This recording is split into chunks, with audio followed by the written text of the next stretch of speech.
live? Okay. Are we still on the intro or are you to us? Oh, you got me now? All right.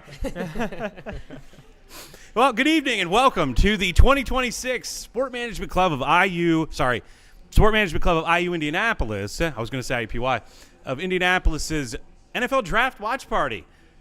All right, we got a party going on down there. We've got some food on its way. We've got some people that are going to jump up here. I'm just going to host because I, honest to God, did no prep for this at all.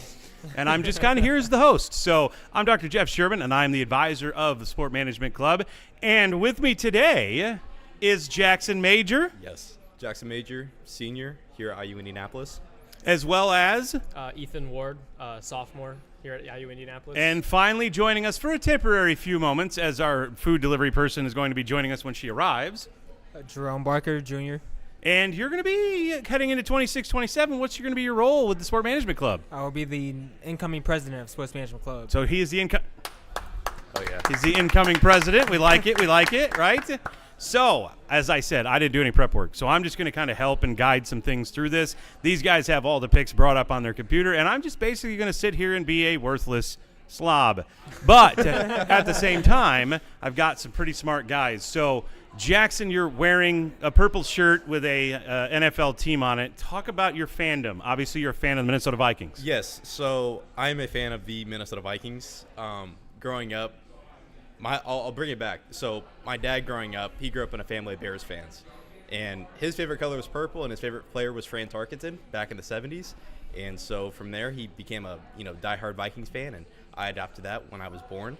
And I've been a Vikings fan through and through all my life. Your player. Who's your player today? My all-time player for the Vikings is Adrian Peterson. I grew up on him.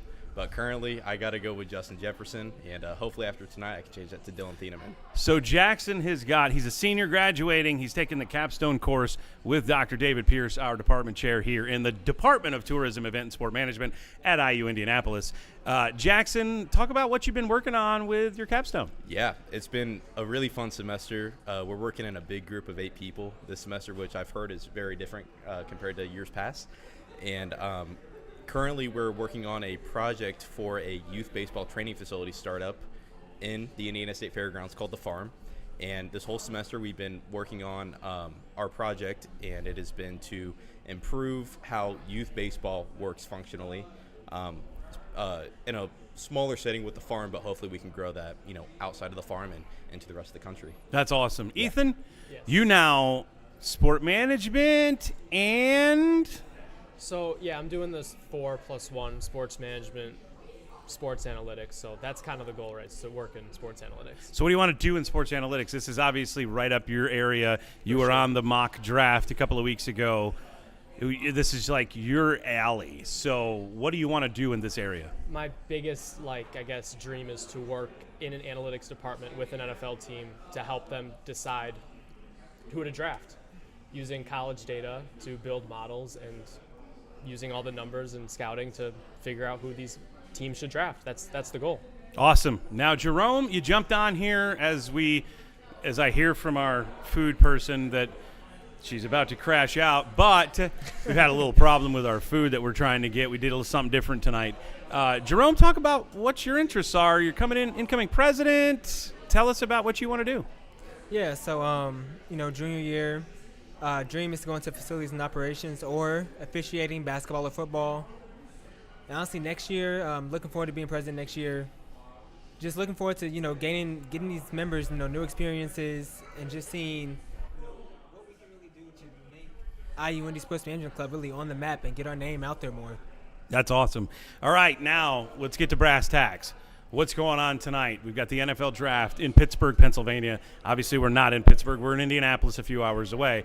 So let's talk a little bit about that. Jackson, what are your thoughts heading into the 2026 NFL draft? This draft is similar to last draft in a lot of aspects, but the main one that I think about is the talent level.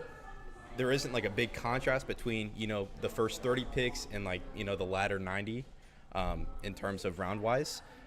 I see it as more as a flatter draft when it comes to talent. So, yeah, the first, 10, 15 picks, those are obviously your top guys. But throughout the draft, you're going to see a lot of players that are going to make immediate impact on day one for the teams that they get drafted to. Ethan, same thing. I would agree with Jackson. On my opinion, players ranked 20 on my board to ranked 45 are very similarly graded to me. There's not much of a gap, so I expect to see a lot of movement in that aspect of teams saying, all right, we got to trade up and get this guy or trade down, because the talent gap really, as Jackson said, is very similar to each other. And I'd say while this top 10 isn't as strong as in previous years, I do think once you get past the 10, maybe from 10 to 20, it's one of the strongest middle 10 that you'll see in a draft. So I'm really excited to see what kind of plays out tonight. And I'm looking forward to hearing the numbers that he's going to throw at people. Jerome, your thoughts as we get ready, as we're heading toward the 8 o'clock hour when we're supposed to kick this thing off from Pittsburgh. Let us know. Yeah, I think this draft's going to be very interesting. I think, the only sure pick that we know of at the moment is Fernando Mendoza. And I think one of the biggest question marks that we've seen so far is, where is Ty Simpson exactly going to land at in this draft? And another thing is with this wide receiver class, there's a lot of question marks on who is the true number one prospect and how many first-round wide receivers are truly going to be taken off the board today. 100%. All right. I'm talking to my producer, Davin Miller. He's great, phenomenal senior, doing a great job with me. Okay, so what's the prediction, boys? What's your number one? I think it's a consensus. Yeah. It's Yeah. Fernando Mendoza. Yeah. They're going to go number one Fernando the because I was Yes. hearing this morning on the radio that the potential exists that he's not going to go one, that he may fall down to the Jets. I just don't see an alternative for the Raiders taking anyone else at one. They currently don't have a starting caliber quarterback right now. I believe Mendoza is really the only true day one starting quarterback that you can draft right now. Yeah, Ty Simpson is a good prospect, but he's only had 15 starts in college. You can't throw him out there week one. So the Raiders should go with Mendoza. Now, they did bring in Kirk Cousins, but even though they brought him in, I believe that's more to kind of help mentor Mendoza, kind of get him through. As a rookie, he's going to have some struggles. He's going to have some hiccups. I believe they bring in Cousins to kind of help him get through that, kind of act as another coach in a way for him. So there's really no other alternative for the Raiders here other than Mendoza. And as Jackson well knows, that Kirk Cousins is a great mentor for someone else. Jerome, go ahead, give us your thought. I don't see a world where Raiders don't draft Mendoza today. I honestly don't think that Kirk Cousins is still a starting level quarterback in today's game. We've seen what happened in Atlanta where he took over for Michael Penix at some points and how they kind of went back and forth.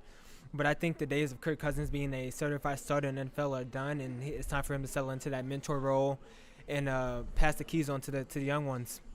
All right, that sounds good. We're going to cut away just for a couple of minutes as we finalize some things, let these guys get their heads right, because I don't know anything about it other than my guy Fernando Mendoza, but that's about all I know. The rest of it, I've really honestly haven't cared. I've just enjoyed hosting, so that's what I'm doing tonight. Well, we'll be back just a quick minute and let these guys prep.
Little commercial break.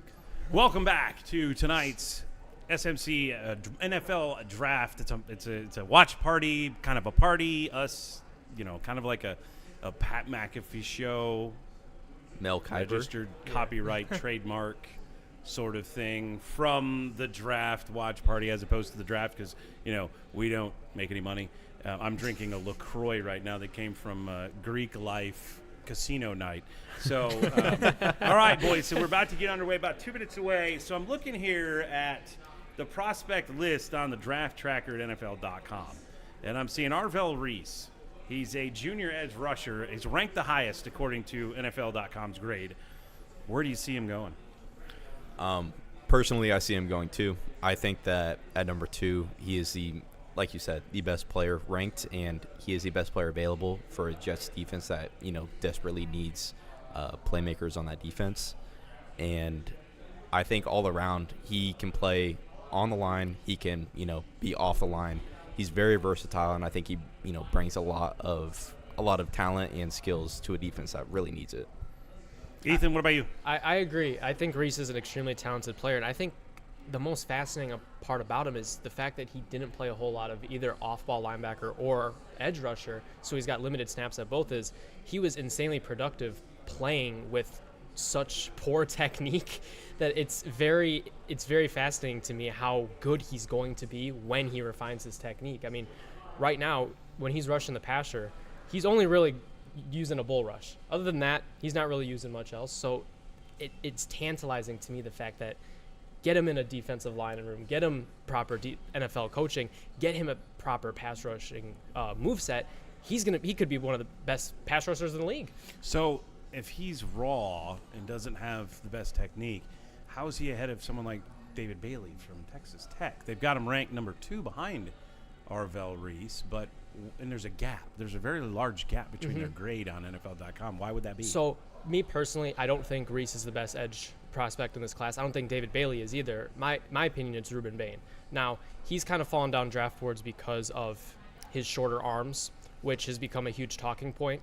But he's played with these shorter arms all through high school, all through college, and has consistently beaten offensive tackles with these shorter arms. And I don't know who said this, but I heard a quote somewhere saying that it doesn't matter what length you have if you don't know how to play with that length.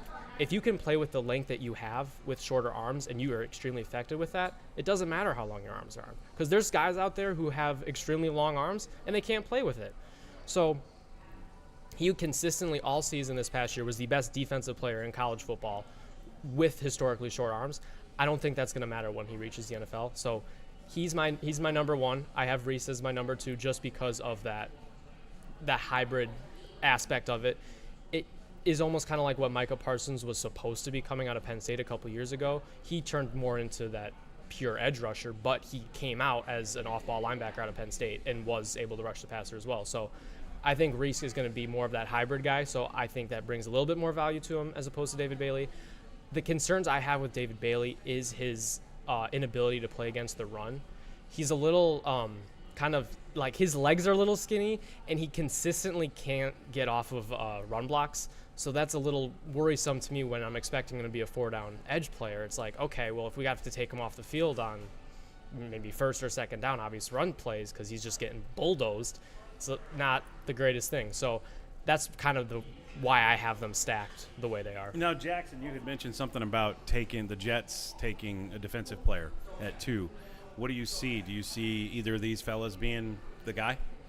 I mean, I think that they kind of have to be in this draft, and specifically for the Jets. I feel like they've done a good job over the past couple of years building up in the offensive trench, and I think being able to move forward and go defense first, specifically best player available, especially after the departure of Sauce Gardner, they could look down the board and go for defensive back help. But ultimately, at the number 2 overall pick, you have 3 or 4 edge rushers who I think could really change the face of a defense for years to come. And ultimately, I just think that would be, the best selection for the Jets. Jerome, your thoughts? You got these 2 guys, both defensive players. He doesn't even have either one of them ranked 1 in his list. What are your thoughts? I'm okay with going Arvell Reese 1, but I would definitely go Ruben Bain 2. just seeing what he was able to do at Miami. But then when I look at Arvell Reese and you look at his improvements from 2024 to 2025, I mean, he almost doubles his stats in every category. And going from half a sack in 2024 to 6.5 sacks in 2025, I mean, if you go from, Ohio State's a great program and all, but if you go from a college coaching staff to a developed NFL coaching staff that can really push you to go to that next level, I mean, I think the sky's the limit. And as far as Ruben Bain goes, short arms, a little biased in here, but, they said the same thing about Will Campbell. And, the first half of the season, he played immaculate as a short arms at left tackle. Now, he did suffer that MCL sprain halfway through the season, which did cause him to have a lackluster playoff performances. But overall, I think the game is so much more than your height, weight, arm, wingspan, and strength. And how about backfield? We got, according to the NFL.com, Mansour Delane as number 3 on their board with a 6.77 grade. Where do you see him falling? I could see Delane. I can see the two big corners are Mansour Delane from LSU and Jermon McCoy from Tennessee. I can see really both of those players going from anywhere from 7 with the Washington Commanders to maybe one of them falling all the way down to 16 with the New York Jets. It really depends on how these teams view these guys. Jermon McCoy missed all of this past season with an ACL tear. Didn't work out at the combine. Just got testing numbers in his pro day a few weeks ago. That can be potentially scary for some teams, even though his tape in 2024 was some of the best cornerback tape I've ever watched. Mansour Delane's a tad smaller. He has the flexibility to move inside. Again, though, it's going to depend on how these teams value these players, and that's one of the biggest things I'm interested to see is where are these guys going to go in that specific range. But you have Mendoza as a unanimous 1. So when the Raiders, it looks like the Raiders have some needs that are outside of the quarterback position. They do. I mean, wide receiver, O-line, D-line, corner. I mean, you got Delane in the corner spot. You've also got some D linemen that are ranked above Mendoza. What do you think? I think the valuation of the quarterback position is going to push Mendoza much higher. Because if you take, at least how my grading system works is I don't have Mendoza as the top graded prospect, but he's still the number 1 prospect that he should go number 1 overall just because the quarterback position is so valuable that say Mendoza's a B+ prospect at quarterback and these other guys are A prospects, you should still take the B+ prospect just because it's a quarterback-driven league. Really? Mm-hmm. Okay, I haven't heard that one. And also, it would be completely different if the Raiders if there were other quarterbacks in this draft. If you look at 2024, for example, when there was Caleb Williams, Drake May, Jane Daniels, Bo Nix, all those guys, Fernando Mendoza would not be going number 1. He'd probably be going somewhere around where Bo Nix went. So even despite all that, though, because this is a 1 quarterback draft and the Raiders have such a strong need at quarterback, you can't pass Mendoza up because the Jets also need a quarterback. Jets would take him in a heartbeat. Yeah, if the Raiders let him fall. So your option, if you don't take Mendoza, your options become, okay, we're going to roll out with Kirk Cousins last year, which we saw what happened, or next year. We saw what happened with the Falcons last couple of years. It didn't look the greatest. As I said, as I said earlier, wasn't the greatest. Jackson knows in Minnesota the mentoring. Yeah. So, or you're trying to make a swing and get Ty Simpson, which could be even rougher. So it's when you're starting to look at all the potential options, it's like our best bet moving forward is with Mendoza, despite the strong talent on defense. All right. So who do you have the Jets taking at 2? So, I mean, I think Arvell Reese goes right there. Okay, too. Yeah. simple. I would say Arvell Reese. Okay. Arvell Reese, yes. How about the Cardinals? This is I stumped you. This is where the draft starts. Yes. Okay. Why? This is because the Cardinals could have needs all along the defense. They could go anywhere on defense. They also have a glaring need at right tackle. So Francis Mauigoa from Miami, who I believe projects as a very good starting right tackle, could be the fit there. There's also been some rumblings recently that the Cardinals are going to draft Jeremiah Love at 3, which is, to me, if the Cardinals have too many needs on the. So you know, the Raiders are on the clock now officially. Okay. The Cardinals just have way too many needs to try and take Jeremiah Love here. But there's so many ways that they can go. I've been saying that I think they go Francis Maui-Noa here. Offensive linemen always go higher in the draft than people think. I think Maui-Noa is worth it at 3. There's some talk that he could move into guard, which gives them a little bit of flexibility if they want to end up moving him in there. But I think it's Maui-Noa, but I wouldn't be shocked at all if they go with David Bailey or Ruben Bain to play on the edge. Makes sense. What about All you right. guys? Now you're number 4, the Tennessee Titans. I think See, this is where it's getting more complicated Yes. for you Yeah. fellas. Yeah. Yes. So now it's all about analysis. So you all did the mock draft. You pair Jerome. You were here hanging out and doing some stuff. These guys were involved in the mock draft. So now, what were your thoughts that day when you were doing the virtual mock draft? my thoughts were it's unpredictable. You never know where a player is going to go until they go. And that's me speaking in obvious terms. And this is him speaking cliche, I might Yeah. add. It all depends on how the teams are going to evaluate different players and evaluate what their needs are, because what we see as a team's needs may not be even on their top 5 needs. So in terms of the mock draft, I believe that it was very eye-opening to see what different people's perceptions were on different players and how they evaluated them, and at what pick did they take those players. Wow, that's pretty intense. All right, so who's your sleeper? My sleeper pick, like in terms, Just in round 1, just for today's discussion.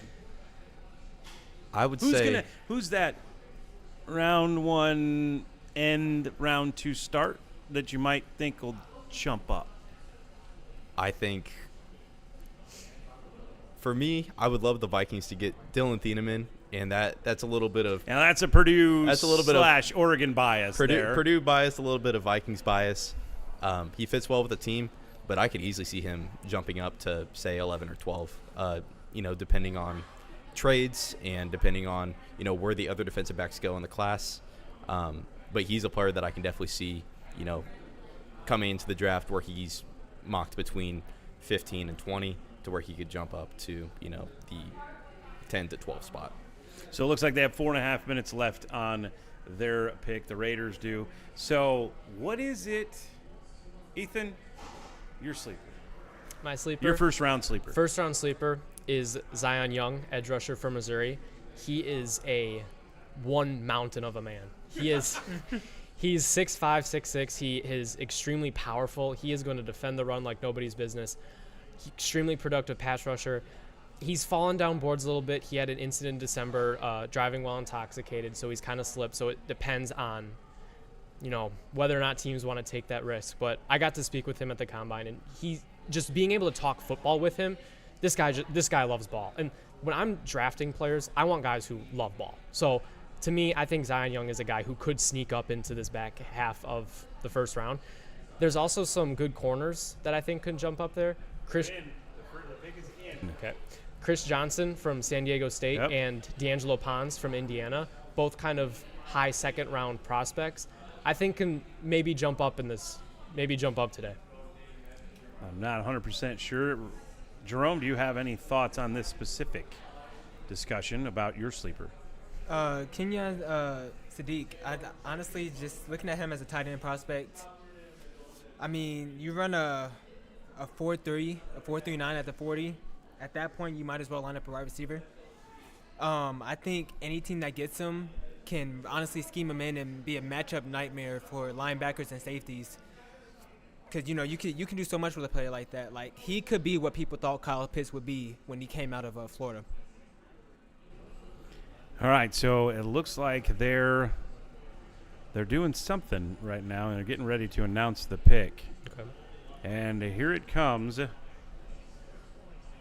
We'll see if we can actually hear something or not.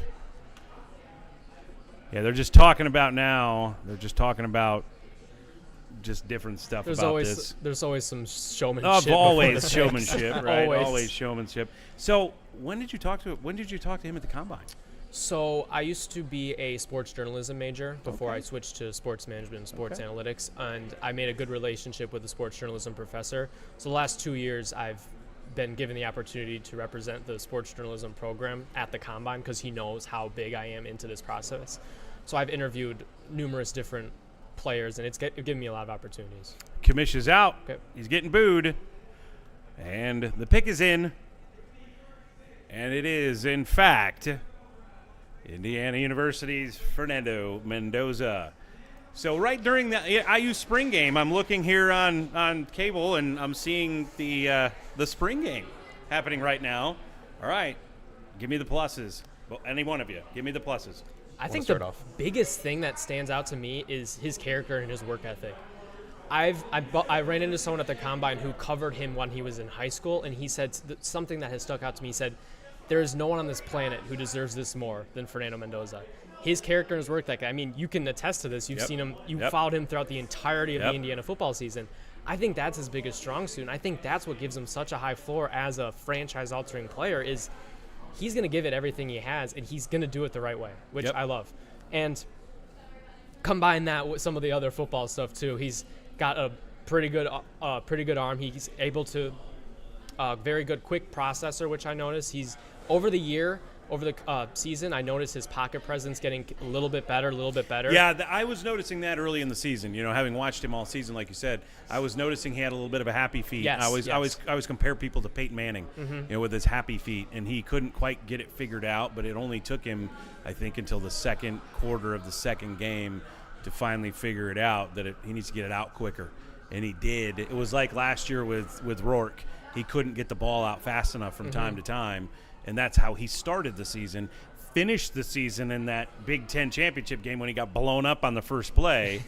Like, it took him forever to get rid of it, and it almost cost him pretty big during that game. But so, Jerome, Jackson, your thoughts? I think that the biggest pluses on Mendoza have to come with his leadership ability.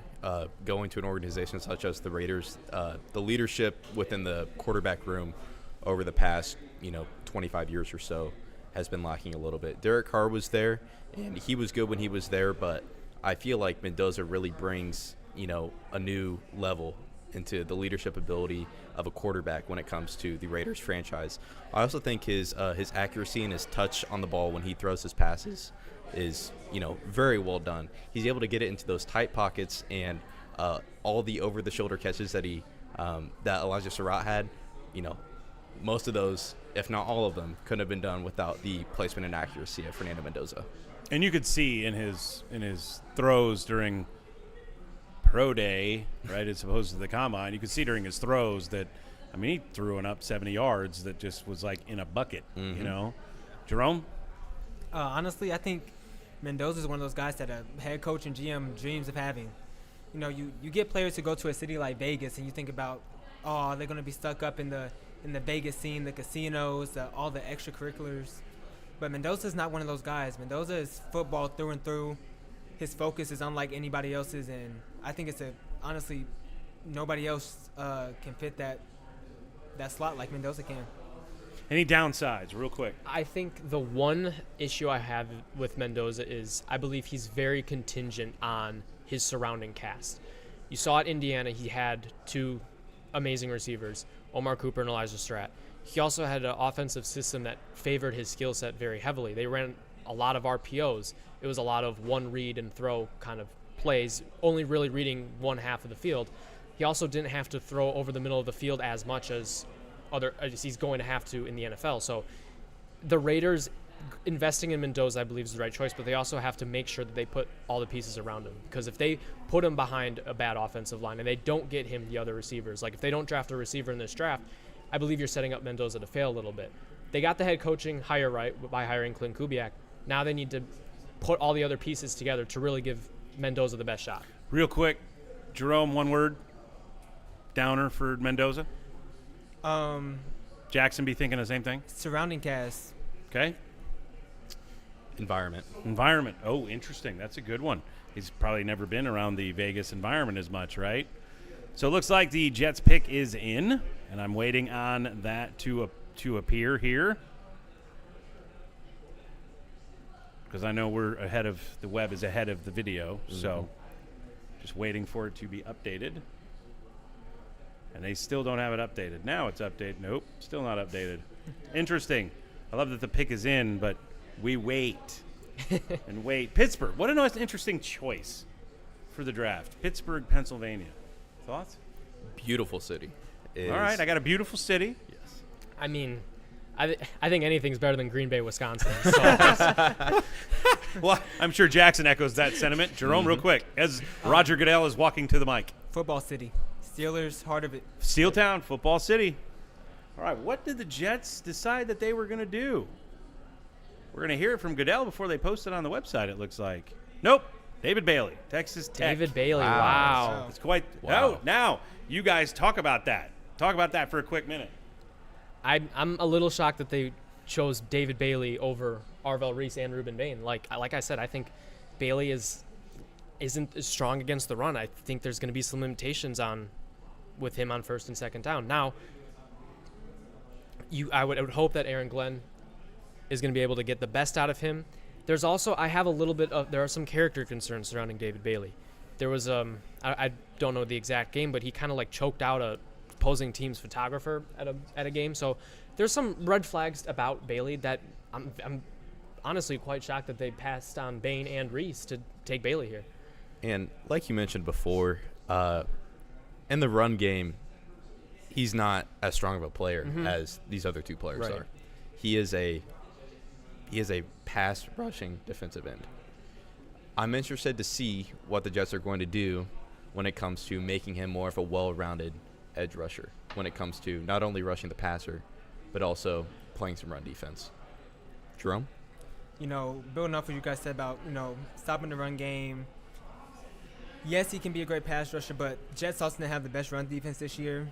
But looking on the positive side, David Bailey does have 4 years of college football experience, which, sometimes you need those more developed prospects in. So we'll see if the Jets can build off of what he's already learned in college and see if his skills transfer to the NFL.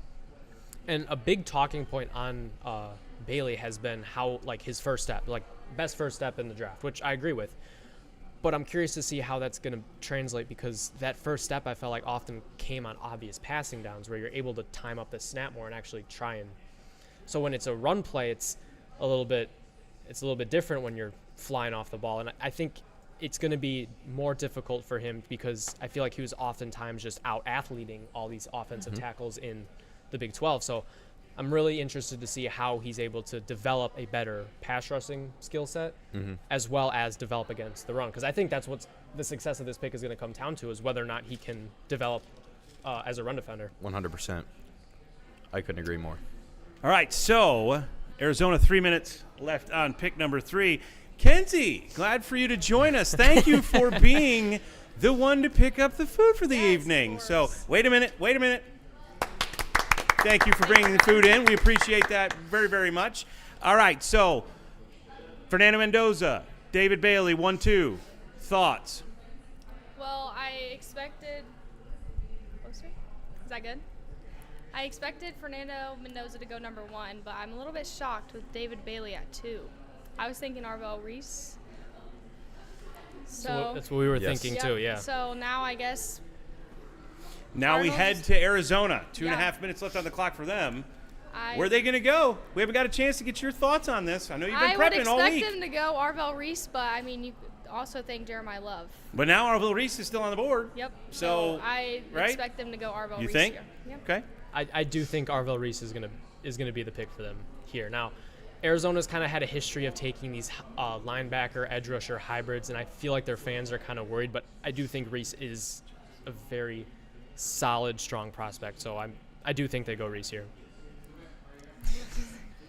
Yeah, I would say it's got to be between Arvell Reese and I could potentially see them taking Francis Mauigoa as well. Yeah. Just because there is a glaring need at right tackle. The only thing that's drawing me back from that is that Arvell Reese they weren't expecting him to be there. So this jumping up onto their plate, it could change their decision on how they value Francis Mauigoa. All right. Davin, we doing all right back in there? Just making sure you're keeping up. Just making sure the producer's keeping up here with my on-the-fly changes here. So, all right. So, minute and a half still left on the Cardinals. Are you shocked? You kind of sounded shocked about David Bailey. I was shocked. I really did feel like that Arvell Reese was going to be the pick here. To me, it was kind of like 75-25 in favor of Arvell Reese. Again, I have some serious hang-ups on David Bailey. What was it about Bailey that your hang-ups are? His lack of ability to really, his run diagnostics to me were not strong at all. He was kind of unable to get off of run blocks. He oftentimes was, when he like I mentioned earlier, his first step is his selling point. He's one of the best in college football, but he oftentimes was only doing that on obvious pass setting downs. So in the NFL, you're not going to have as many opportunities. He also was either winning with a long arm or a bull rush, and he didn't, when the offensive lineman was able to key in on that and stop him, he didn't really have any counter moves to that. So those kind of hang-ups to me really, especially when you're being talked about as potential top 5 pick, it's like, these are some big hang-ups. I also mentioned that there's some potential character issues. He had an issue, I forget at which game, but he had an issue of like grabbing a photographer by like the neck and kind of pushing him back a little bit. So there's some numerous red flags are kind of popping up on tape and both. Interesting. But I do like Bailey as a prospect. It's just I didn't think he was going to go as high as 2. It looks like they're waiting on Roger to get into his position at the dais up right there. Is the Cardinals pick in? It is. It is in. So but Cardinals, it does not have it listed, and nor is Roger gotten on the stage yet. Because Cardinals was a potential trade down and another team trading up for a player spot here because the Cardinals have so many needs. It's like, but there's really not a clear-cut guy that they can take. There's been a lot of conversation that I've heard Saints and the Chiefs at 8 and 9 trying to trade up for one of the defensive players that didn't go to the Jets at 2. So you're thinking trading up for Arvell Reese. It could be, yeah. But obviously if the Cardinals pick is in, they chose to keep the pick. So I do think that they're going to keep Well, maybe they didn't, because don't they usually announce that the trade is in? Well, nope. if the pick is in. Pick is in, okay. And it is Jeremiah Love out of Notre Dame. Wow. Wow. Oh, my God. Yes. I said they now, could potentially go Kenzie, that way. talk about it. I mean, Jeremiah Love is by far the best running back in the league, and I had him going either 3 or 4. So now that kind of changes my perspective on the Titans pick, because I also had the Titans picking Jeremiah Love at 4. So Well, he went 3. Ethan? I'm going to say one thing about the Cardinals' decision-making here. I don't understand it. They have James Conner. They just signed Tyler Algier to a 2-year, $20 million deal. You have no one to play right tackle. You have needs all along the defense. Why are you taking a running back here at 3? I couldn't agree any more with you on that.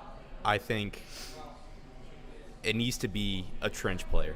You don't like you said, they already have 2 running backs in place. They got their 1 and 2 right there. Why are you taking another one and putting a quality 1 or 2 running back to the 3 spot when you don't have the offensive line set up for them to succeed? Right. Now, they are banking on him being so big of a playmaker that the offensive line doesn't matter as much. But when you're building out a team, for the future, you don't have your starting quarterback yet. If you got a lineman this year, you're able to, secure at least one side of the line, or help secure one side of the line with an offensive lineman. And they just didn't do that, and they got a running back. And I don't know what their decision-making is on that. I mean, Jackson, what were we talking about earlier? The Cardinals and how they're just terrible. They're a terrible franchise. What was it? Wow. That's a big statement to make from the platform up here, Kenzie. Wow. What was our exact words? If you look at the Cardinals' history, you could really point to them as the most irrelevant team in NFL history. It just got that much worse. They are the second oldest team and have been to 1 Super Bowl and have had very little playoff success in the last 50 years. And picks like this, add to that. I do want to give Jeremiah Love some flowers, though, because this pick is not an indictment on Jeremiah Love's abilities whatsoever. Mm-hmm. He is a damn good running back. He is a game changer. Like, he's going to affect teams in the run game, in the pass game. He's a true offensive weapon. So, mind you, the Cardinals might have made a a poor choice here with who they picked. But this is an indictment on Jeremiah Love at all. Like, he is going to be a good running back in this league. Do I believe that this is going to help the Cardinals win more games and bring them closer to a championship, hopefully? No, not really, at least right now. But I do believe Jeremiah Love is a good player, and I do think Cardinals fans are going to enjoy watching Jeremiah Love just absolutely torch defenses. The amount of Cardinals hate up here is intense. I figured it was going to be Packers only with the Vikings up here, but damn, all three of you are like, there's the definitely Cardinals are trash. Wow. I was like, holy they cow. are. There's definitely going to be more. There's definitely going to be more Packers hate as the draft moves forward. Is that because you hate the Packers? Oh, I hate the Packers I hate more the than Packers more too. than anything. I hate the Packers too. Uh-oh, we got some Packers hate going on. We got some I was, Packers love. I was in the being a production little. room, I was though. trying to be a little bit respectful to Davin and not just go full off the rails. But No, you're going to go off the rails tonight. I'm going to look forward to You that. get Dan up here in this seat, and it's gonna get even worse. I like that. I like to hear that. Oh, so the Titans are now on the clock. They are sitting here with what? Well, it's in. Looks like it's in. All right. So, Arvell Reese, question mark? Jackson, we're going to say thank you to you since we are still live. We're going to cut you out of here All for a right. moment, let you do your thing. Yeah. Go down, have some food, whatever might be left. I don't even know. Are people eating? I don't even know. Yeah, for the most part. We've got some Taco Bell down there. We've got some White Castle down there. We went with a fast food charcuterie tonight. We got Taco Bell, White Castle, and some Wendy's Nugs, which I got to get my hands on some Wendy's Nugs, so I hope they don't You better all get go down away. What is that all about? You got 150 of them. I mean, the spicy were almost gone when I came up here. Seth? can you do me a favor and set me aside some food, please? So I can eat when I'm done. Do the same Thank for you. me there, I will. Jackson. All right. Thank you. We will get back with you. Yes, Dane's sir. going to be jumping in here momentarily. Hopefully he comes back because for some reason he can't keep his attention on one thing for more than just a couple Well, of he minutes. saw Jeremiah Love get picked and probably Yeah. is running a mile around the Yeah. school right now. So All right, who's going to the Titans? I don't know yet. It's in, but what do you think? I'm going to say Arvell Reese. Tennessee Titans, first of all, might be a little biased because my team is in the AFC South, but I hate the Titans, and they're terrible. Their defense is terrible. They're ranked 21st in the league in total defense, and they need I mean, is that terrible or is that kind of it's mid? I would say mid to terrible. It's not good. And when you Fair. have a guy like Arvell Reese on the board, why not take him when you need to improve the pass rush anyways? there's also I can see there's an argument to be made for them going offensive line here. I think the Titans Okay. would have had a better offensive line if they rolled out, put 5 Sour Patch Kids on the offensive line instead of what they had out there. So wait a minute, Sour Patch Kids are better than what they had on the offensive line? Yes, they were that I'll bad. take it. I'll take it. So it could be Francis Mauigoa here, but I do think Arvell Reese is the pick here. Robert Saleh loves just playmakers on defense. This to me just seems like a sure thing. I'm surprised Arizona didn't go with Arvell Reese. I think Tennessee should have probably ran the pick in when they saw Reese still on the board. I'm sure they probably did, but of course, like you said, they're playing games and waiting it out. Well, the full 8 minutes, basically. and honestly, that's what you need to do in these situations because Here comes Roger with the Titans pick. Boy, there's a lot of Titans people there cheering them on. they we need got something going to cheer here? for. wow. Well, then tell me the pick. Don't let ES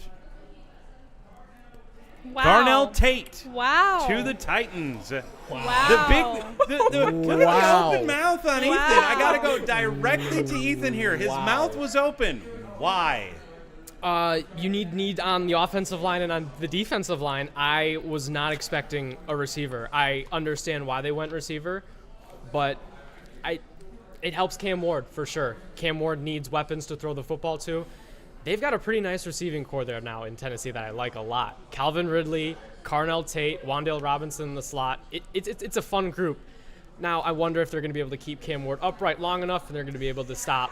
They're going to be able to stop the other team from scoring 20 points a game. We know another AFC South team that has struggled with that in the past. What do you guys think about this pick? 'Cause I'll tell you what, though. Coming from a team that was 30th in the league in points scored against per game, and you do not take a defensive pick with your number 4 That's what I overall said. pick. Arvell Reese And is I'll tell on you the what, this board. pick went in as soon as that Love pick was in, which meant they knew Oh, who they wow. wanted the entire time. That's wild. Now, what I'm going to say about this is even though they went the wide receiver route, I'm personally taking Jordan Tyson over Carnell Tate. So I'm a little bit. It's the Titans. What can I say? Once again, it's the Titans. It's your rival, right? It is the I Titans. think with receiver, with what they were lacking in the receiver room, I feel like Calvin Ridley is a very similar role to Jordan Tyson, and they have Wan'Dale Robinson in the slot, so that takes Mekhi Lemon off the board. They are lacking a true perimeter X wide receiver, and Carnell Tate fits that to a T. Carnell Tate is probably the best prototypical X wide receiver to come out of the draft in a while.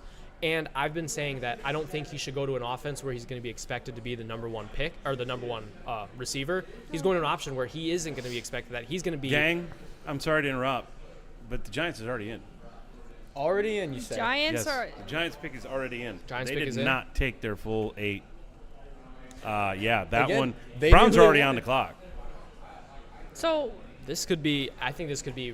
Now the Giants. I mean, are they going to jump on Reese? They don't need edge rusher. They have Abdul Carter, who they took high last year. They have Brian Burns, and they still have Kayvon. Is this going to be Thibodeau. Caleb Downs then? And actually, It could be. ESPN predicts Francis Mauigoa. I could see Yeah. them going offensive line here as well.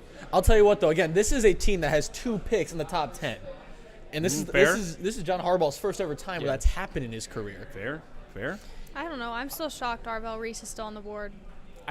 I am too. So you guys too? What could have Yeah. made him drop? maybe potentially the uncertainty of where he would slot in. I mean, like I said, he split snaps at linebacker and edge rusher, so he's underdeveloped in both positions. Some teams might not be willing to take a chance on that. And there's also the potential of he's just not a scheme fit for us. We just don't want to – you don't want to pigeonhole a player into a scheme where he's not going to fit. So they might just be like, we just want someone else. And I think really the Cardinals and the Titans passing on him is not an indictment to Reese whatsoever. I do think Reese is going to go in the top 10, but I don't think it's going to be the Giants. I think the Giants might go Caleb Downs, or they could go the other linebacker from Ohio State, Sonny Styles here. Were they in any talks about trading this one down? There could be some talks, but Because that came in awful quick. I mean, I hate to say it. I mean, they're interviewing Carnell Tate right now on ESPN, but you don't normally see a pick that quick. I think if the Giants were going to trade down, it would be trading out of 10 instead of 5. Instead of 5. Because I think right when you get to around 10 is where you're seeing a lot of the top guys off the board. Boy, I tell you, they look like looking at the Giants on the broadcast, it looks like they got their guy. I'm really curious to see who this is. I think we're going to see someone from Ohio State. Not sure which one it's going to Yeah, be. I have think to it's going to be agree. someone from Ohio State. My best guess is I think this is going to be Sonny Styles. Okay. You saw John Harbaugh in Baltimore, Ray Lewis for a long time. He was willing to trade for Roquan Smith. The key to those Harbaugh teams operating is having a dominant linebacker on the field. I think this is Sonny Styles here. And, of course, they're taking a break from ESPN, so that's obviously they're not going to announce the pick yet. So we're going to take a quick time out to take a breath. So, Davin, cut us off, and we'll be right back.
Got some All right. It We're sounds back. like we're back. The Giants. right in time There's for the Giants. quite the pick. family up there on the stage with him. Arvell Reese goes to the New York Giants Okay. at number Yeah, 5. there he goes. Wow. Once Well, again, Ethan not Well, he went to expecting a it. New York team, not the one we So- expected, but Now, my question is the Giants have a very crowded edge room. Abdul Carter, Brian Burns. Now you bring in Arvell Reese, Kayvon Thibodeau. You can't play all those guys. One of those guys has got to go. I wonder if the Giants are potentially saying we're going to let Reese sit a little bit longer, develop as a pass rusher before putting him out there. But I think the Giants was obvious was they wanted to go best defensive player on the board, Yep. and Reese probably was the best defensive player on the board. yeah, and I'll tell you what, this Giants team ranked to be one of the worst in the league in terms of stopping the run. They were towards the bottom in rushing yards allowed total and also per game. So I am a little shocked to see they didn't go with the stud linebacker with Sonny Styles. I don't think either of those picks is wrong necessarily. I did think that someone from Ohio State was going to be picked with this pick. And, Quick well, update. Sorry for the interruption, but quick update. You were talking about Cleveland. Yeah. 6th spot on the clock? No. Traded. Chiefs. I Yep. knew it. I had Knew that it. in my Pick, notes. Yep. the we pick, knew the pick it. is in that the Chiefs have now picked Yes. up the 6th spot from Cleveland. And I think they go wide receiver Jordan Tyson here. Okay. All right. I think this is for a defensive player, and I think Okay. they're going to go with Caleb Downs. I think it's Oh, Caleb okay. Downs I'd or be Caleb forgetting Downs. Caleb Downs I is think still Well, on they're going the. with Caleb Downs. ESPN's got Mansour Delane as Wow. the best Oh. fit. Okay. As Wow. the best fit, but the best available is Maui Goa. Do you know by chance what the Chiefs traded to trade up to Nope. 6? Okay. Nope. All it has is that they swap spots. You could see it. Yeah, I could see it going Caleb Downs or Jordan Tyson here. I can absolutely see Caleb Downs going here. They knew what they were doing. Caleb Downs was available. I think they traded up for him. I guess we're going to see what happens. I agree. I mean, Chiefs need some secondary help right now, and I think that bringing in Caleb Downs, I think he's So it looks like, according to the Cleveland Browns website, the Browns Chiefs have agreed to a trade, and they traded the number 9 ninth overall pick, Yep. as well as the 74th and 3rd round Okay. in the 3rd round and 148th in the 5th round. okay. Third and So Browns have 9 and 24 in the first round. I'll tell you what, this Chiefs team also, by the way, bottom 3 in the league in takeaways this year. Bottom 3. And that's and if they go Caleb Downs is going to take the football away. So now there could be an option though. I could see them going Reuben Bain here because if their Chiefs are trading up 3 spots, it's to jump who is in front of them, which was the Commanders and the Saints, and they have Absolutely. relatively similar needs. So I could see the potential of it being Bain, but I do think it's going to be Caleb Downs here. And, well, we're only, a couple minutes into this draft, and I think the one thing that we've learned so far is expect the unexpected. Yeah. I mean, this is every pick is to me has just been. I think the- I've gotten from the every second single pick overall wrong so pick. far. So Well, at least you're addressing that by saying, I think I got them all wrong so far. I mean, you can make. I've spent 4 months of preparation for this night, and I wouldn't say it's all out the window, but you have expectations going in. That's what I'm Expect saying. the unexpected, like Dane said. I knew coming in, your whole mock drafts, whatever you want to do, it's blown up by the second, Yeah. third pick. it's kind of so- like the Yeah. NCAA tournament bracket. Exactly, right? yeah. Sure is. And I'll tell you what, me and him were talking about this just earlier today. We were legit saying in our class earlier, we were like, yeah, this draft is not going to go how we think it is it? And guess what? Yeah. It sure And hasn't. Kenzie, you said earlier you had a Browns-Chiefs trade. I did. I had it in my notes. What were you thinking as far as compensation? Were you thinking they were going to trade 9? Where am I? You think they were going to trade Let up? me look in my 80 pages of notes here. Also, you got to think the Browns are expecting, look, we're going to trade back because the guy we want is going to be there at 9. Because we know who the other 2 teams are going to target. Probably. I had the Browns possibly trading with Dallas or Kansas in my notes. So Kansas City. Kansas City. I'm yeah. hoping you're going to talk about Kansas City and not. Yeah, you know, I'm just. the Hey, Kansas they are Jayhawks or moving to anything. Kansas, though, are they That not? fair. They might be. Yes, They fair. are moving to Kansas. So, but you had no. Did you think it was going to be trading up? Yes. Okay. All right. All right. So yeah, the Browns received 9, 3rd round, 5th round, and the Chiefs get to 6. So the Chiefs Because- pick is in apparently, and now I'm waiting on the commissioner, as we always do. Commander's already on the clock, according to NFL.com. So, are you really that surprised so far? It sounds like you are. I think there's definitely some picks that I'm surprised by, but There are names that I didn't think were completely out of the question. It's just I really did not think that they were going to go that direction. Mainly Titans at 4. I did not think they were going to end up going wide receiver. I really thought they were going to go best defensive player available. So, All right. I'm not shocked by the Chiefs trading up, though. I do think that this is going to be it should be Caleb Downs or Reuben Bain. So we'll see. So do the Browns, do they really get affected by trading down 6'9"? No. They pick up a third, and a fifth, but I do think that the Browns player that they wanted, they are confident is still going to be on the board at 9. Yep. Okay. Wide I think- receiver. Yep. Wide Jordan, receiver. I think it's Or Fair. it could That's what I be mean. Francis Maui-Noah at 9. They need just offensive linemen. Wow. Wow. Monsieur Delane with the Wow. Chiefs. Monsieur Delane. Okay. Okay. Chiefs get their hopeful Trent McDuffie replacement. I like the pick. I like it too. And again, they wanted to trade up because, again, they think that the Saints or the Commanders Yep. were going to take him off the board from them. I can honestly say I don't think you've said that yet this evening, that you like the pick. Yeah. I think it's the first time you've said that, and we've been 6 in. Yeah. Yeah, that's wild. That's wild to me. Hopefully. Apparently, the Commanders, I say Redskins because I'm old, but the Commanders, their pick is already in, it looks like. So, This is So, a really fast Trade Like, or well, that's that's what I'm curious about, right? Do you Or think they they do. might? Do you think they move, or do you think that they got their guy? I think the I- Commanders are taking Sonny Styles here. Okay. You seem to be high on Sonny. I would say I'm lower on Sonny Styles compared to what some of the expectations he has set for him. If you go in expecting Sonny Styles to be Fred Warner, I think you're going to be a little bit disappointed, but that's some pretty high expectations. Yes, I'm usually a guy who's pretty against taking a linebacker top 10. I think Styles is worth it though. He's got incredible zone IQ, incredible ability to stop the run.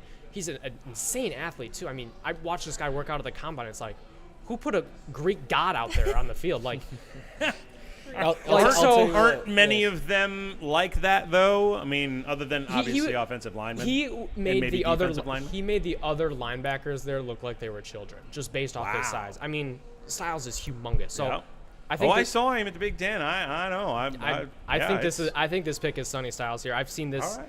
kind of gain steam over the last couple weeks, and I think he's one of the best defensive players on the board here, and Washington does need some help at linebacker. So I'll tell you what, though, just adding that athleticism, that youth and athleticism, and explosiveness to that locker room is really going to inspire. This Commanders team is on the older side in the league, right? They're ranking pretty up there in the league.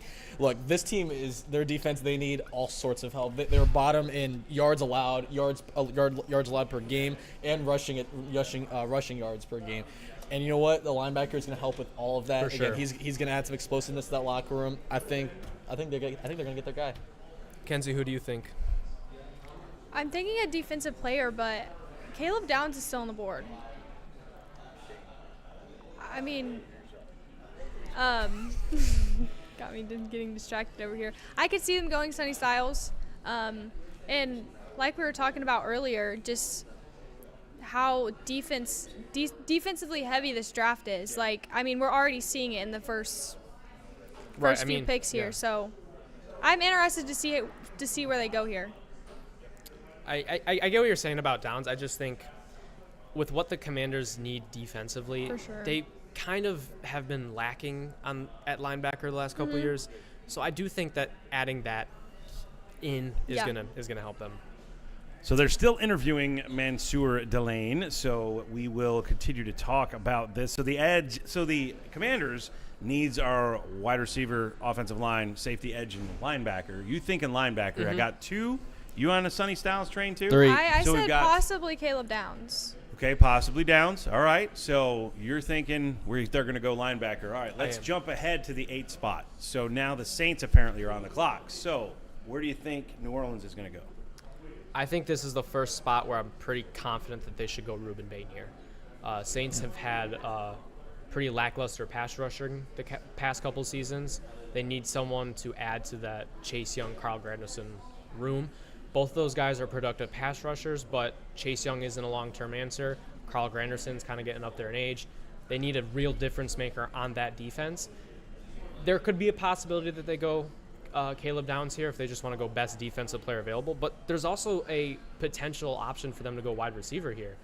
And I know Kenzie's immediately going to say that they should go Jordan Tyson. Are you thinking? I wonder why they're bringing Jerome Bettis up here with the Commanders pick. Interesting. Are they picking? Whatever. And actually, Lynn Swan, too. Oh, I guess wow. it's the Pittsburgh representatives for the Commanders. I don't know. It's the Walter Payton Man of the Year Oh, okay. presented, I guess.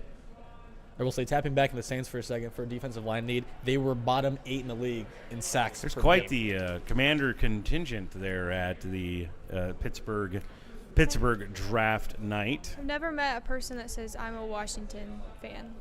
I have, and they're not fun. I wouldn't want to root for I that can't team either. imagine my life being a Washington fan. Can you guys? I don't know. Not publicly. Wow. Like, there's a history to that franchise. It's just not good in recent years, mostly perception-wise. But, wow, guys. Not that my team's much better. Brutal. but- You're a brutal. It's a brutal crowd here today. I'll tell you what, NFC Championship game appearance, though, not here 2 comes seasons the- ago. That's what I'm saying. It's a brutal crowd. Sunny There you go. style. Sunny style. To I the got it Commanders. right. I So- got it Go, picked right. Ethan. Will this be the second time in the draft now where we see 2 Ohio State players taken back-to-back? Will Downs go to the Saints? Now, I really don't think Caleb Downs here goes, but which is definitely going to mean that Caleb Downs is going to be the pick here. But So apparently the Saints pick is already in as well. So Again, they they're- knew Yeah, they it's have running. their Caleb guy. Downs. They have their guy. But of course they're going to drag it out because we got to Yeah, have it'll be another 10 minutes yeah. interviews 10 minutes and before we whatnot. Yes. get So, the pick. So you know, I think Ruben Bain should be the pick here. I think Ruben Bain is the best overall player in this draft. I'm a little not shocked, but I do think he should have gone before this. And I think Saints, like I said, Saints ranked bottom 8 in sacks last year. So they need some help on that defensive line. And Saints have been rebuilding. It's time to get some playmakers in there and start really building a strong foundation for the future. But I could see them going receiver, helping their young quarterback Tyler Shuck get weapons to throw to. Chris Olave every year, how long he's going to be actually able to play a full season is a question because of his concussion history.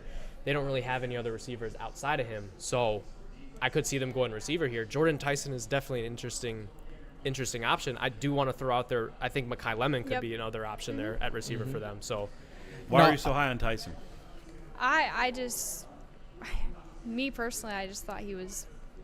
But maybe it's because, once again, I like to hate teams.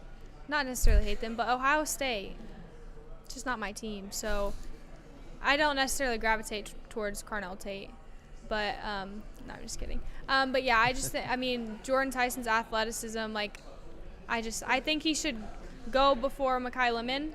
I don't know how I feel about Mekhi Lemon, but I do think those are the top 3 wide receivers in this draft. I'll tell you what, though, just going back to Saints real quick, and like how you were saying, this is a team that find themselves in a really peculiar situation. They're in a division where the division winner had a losing record, which means, I'll tell you what, they might just be going for the best player available right now, whether it's Ruben Bain, whether they think that's Caleb Downs. I'll tell you what, though, just skipping ahead just a tiny bit, the Giants might be able to get their guy with Caleb Downs coming up, because the next pick coming up is going to be the Browns. I think we can all agree here the Browns have a good defense, not so good offense. Yeah, I think the Browns go They offensive. traded down for a reason, which meant that, you know what, we're going to get a receiver, and the Giants are right up after them with pick 10. They either trade that or, you know what, we're going to go cash in on 2 Ohio State players, take Caleb Downs. I could also potentially see the Saints maybe going a second. They could draft Jermon McCoy. I think the Saints really are in a great position where the board's kind of fallen, where they can really go best player available. I'm really excited because I'm really excited to see where they go here. To talk about Jordan Tyson again, my kind of big hang up on Tyson is 3 seasons of season-ending injuries is rough, and I've seen what hamstring injuries can do to players in the NFL, and hamstrings linger, and I think teams are going to be a little bit turned off by the fact that his injury concerns are so prominent. Now, I do think Tyson has some amazing film on him, but coming off a hamstring injury, I think some players have dropped out of the first round because of lesser injuries. So I'm excited to see who they pick here, though. I'm curious to see how our picks align with our mock draft we did.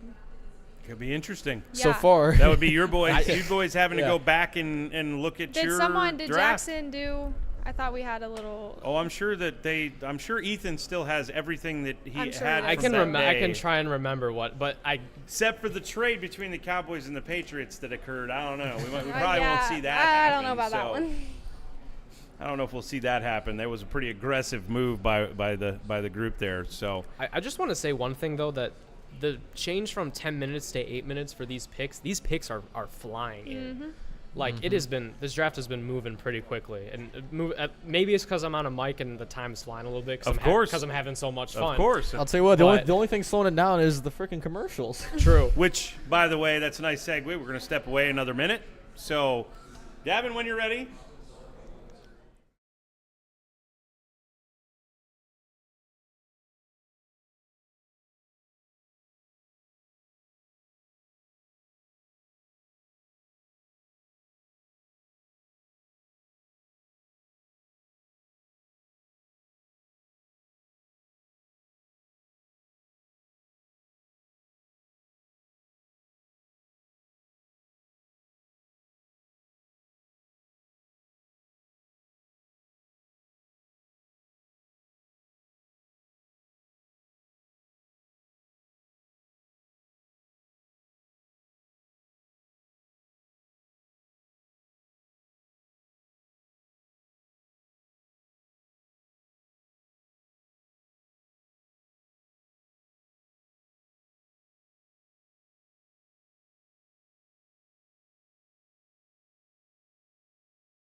Are we back? All right, We're so good. We're All right. back. Well, So- Kenzie's guy is officially off the board. Jordan the Tyson. Yes, Saints go Jordan Tyson, You wide called receiver it. from Arizona State. I do like the fit there. I was wondering how teams were going to view his injury concerns, but it looks like the Saints don't have a problem with his injuries concerns. So I really like the fit there. I think Jordan Tyson is a pure route runner. He is a guy who is going to get open. He's going to help Tyler Shuck a ton. So I do like the pick here for the Saints. I'll tell you what, though. I don't mind this pick whatsoever. Again, you mentioned, young quarterback Tyler Shuck. you're going to want to give him someone to throw the ball to. Absolutely. And again, like I mentioned, this division is really weak right now. And I'll tell you what, the Falcons, not that strong of an offense, right? The Bucs had some offensive problems and issues this season, and then plus the Panthers as well. We saw that as well. Right. The Saints might be thinking, look, our defense might not have to be the strongest in order to beat these division rivals of ours, and maybe it'll be just good enough to sneak us into the playoffs for the first time in, gosh, I don't know how long since the Drew Brees days. Yeah. So I'm going to cut away from you guys and cut to Kenzie here for a moment. Kenzie, how about you talk about your guy first? Yes, talk about your guy. No, the other guy. I'm gonna try not to update the.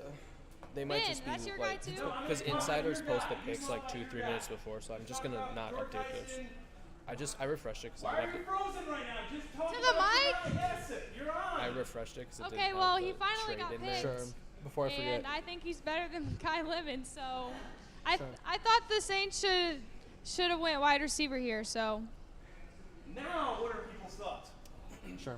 Before I forget. All right, Ben Neely, what are your thoughts so far? It's been a pretty, what's the word? Not media trained. It's been a pretty crazy draft. A lot of unexpected picks. I didn't think Carnell Tate would go to the Titans. I think that's been pretty surprising. What else? Arvell Reese. Where'd he go? I already forgot. Giants taking Arvell Reese. I was shocked he fell that far. Jordan Tyson's honestly surprising to me too. Why is Jordan Tyson surprising to you? Oh my God. Sorry. I don't think I said anything. Jordan Tyson is surprising because, first of all, I didn't think they would go receiver. I thought they would take Caleb Downs there, but if they were to go to receiver, I didn't even think it would be Tyson. I thought it would be Mekhi Lemon. I think he's better, but I also do like the pick. I do think he'll be good. Thank you, Ben. Now I'm gonna go with Seth here. Seth, tell me what you think. I think the Raiders made the greatest decision in their life, drafting Fernando Mendoza at number 1. Like Ben said, Carnell Tate going that high, surprising. I feel like the draft has been it's been surprising compared to what people were expecting. Yeah. Now it looks like Ben has some more to say, so. One thing to say. Jeremiah Love is the best player in the draft. The Cardinals got a dog. He's better than Mendoza. He's better than Downs. Mark my word.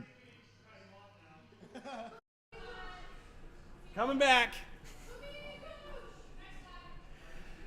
As we come back from Kenzie, who went down into the party to kind of get some thoughts with people. We did not have a camera with her. Picked but up some spicy it's nugs, a smart too. move, apparently, that we did not have a camera with her because she was stuck with those two guys. And Ben Neely was not. He was talking about Jeremiah Love being the best player in this draft, which is So just, he's not yeah, wrong. No. Nope, I'm not going to switch that. Yeah. So, yeah, we have the Cleveland pick. The Cleveland Browns went Spencer Fano. You're not tackle. on yet, so be aware.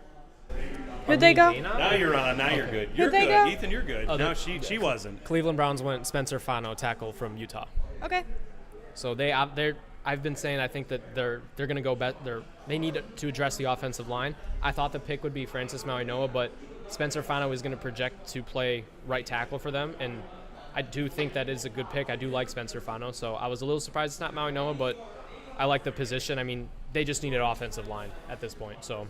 And again, I've always said the backbone of any football team is, of course, the offensive line with a young quarterback back there. Assuming they go with Sanders with the young offense that they do have and the stellar defense they have, I think that it's a good pick.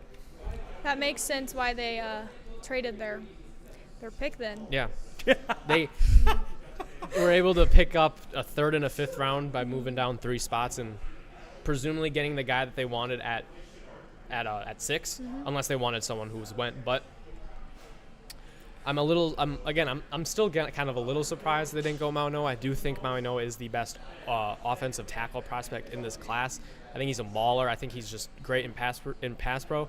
I wonder if there's concerns if the Browns think he's more of a guard than a tackle, which could be the reason why they didn't go with him here. But Fano can play left or right tackle for them, so Hey, Dane, I'm going to put this in front of you, and I'm going to go downstairs and see what's going on. So Absolutely. you can take over. Absolutely. Okay, now I just want to just get ahead just a tiny bit. I want to hear your guys' thoughts on this. Is the pick in? Oh, okay. This is Spencer Fana. Spencer We're Fana. just So a little so bit so just behind. talking. So yeah, but I say he's got the Mine was a insider. little ahead. Okay, so just talking to you guys a bit. What are your guys' opinion on the Giants picking another Ohio State player with Caleb Downs, and then the pick after them, the Dolphins, having Francis stay in Miami? Well, I think Giants go Caleb Downs here. Best player on the board.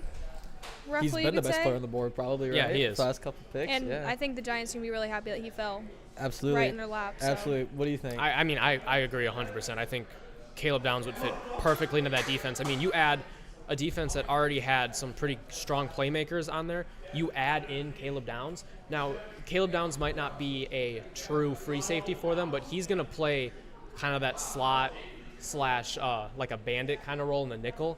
And John Harbaugh had Kyle Hamilton in Baltimore, and Caleb Downs has a very similar skill set to Kyle Hamilton, so I could see John Harbaugh valuing that position very highly. Absolutely, absolutely. Now, assuming that Francis is still on the board once the Dolphins come up, again, the Dolphins have 2 first-round draft picks, and there's a very good chance. And again, they need offensive line help, but they also need someone to throw the ball to. It make a lot of sense for a receiver still be on the board of their liking with their second pick in this first round. I mean, yeah, Dolphins can really go whoever they want here. Yeah. They could go anyone. I think Mekhi Lemon would be an amazing pick for them. They also need defensive back, so I could see them going Jermon McCoy. But Francis Mauigoa to them would be, I think, is a slam dunk. It's a safe pick for them. Dolphins are about to endure. Pick is in.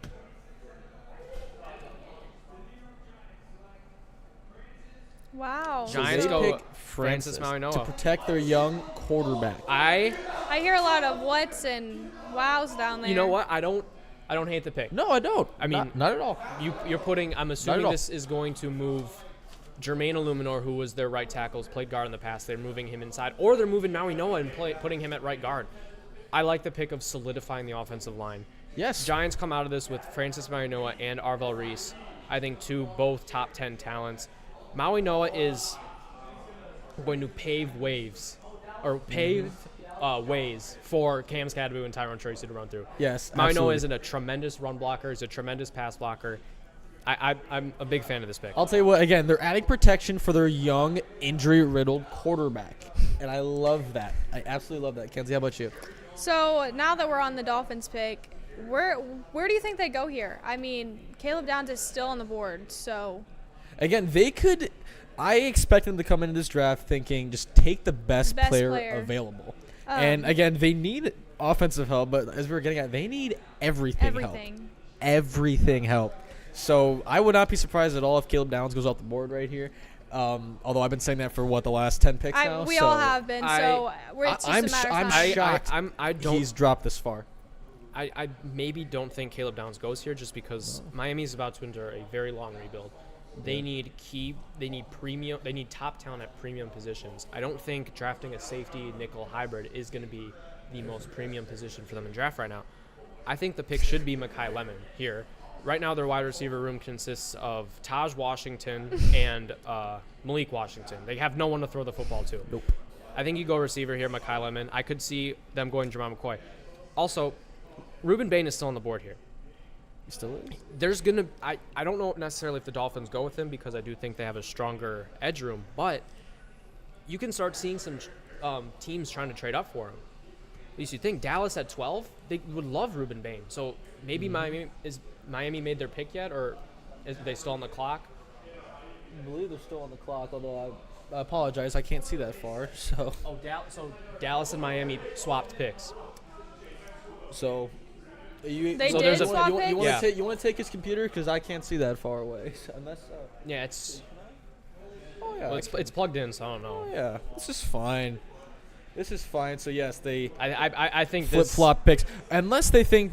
I don't know. I think this is. I always thought McCoy was going to go to the Cowboys. I mean, I think this is Ruben Bain. They need some edge rusher help. They need anything defense help. They do need defensive Literally, help. They sent anything help. They have Donovan Azaraku, who is a tremendous effect against the pass rush, who they drafted in the second round last year. They traded for Rashawn Gary. I do think adding in Ruben Bain to that gives you a little bit more future-proofing, because I don't think Rashawn Gary is a long-term answer. I love Ezeraku, and he's going to be there for a while, but you pair Ezeraku with Ruben Bain, I think that's a tremendous fit in Dallas. Now I could see them potentially going Caleb Downs here. I would not be surprised. Now, the pick is in. It was kind of quick. They knew who they were trading up for, one spot. Now, the surprising thing is did they think the Dolphins were really going to go defense with their pick?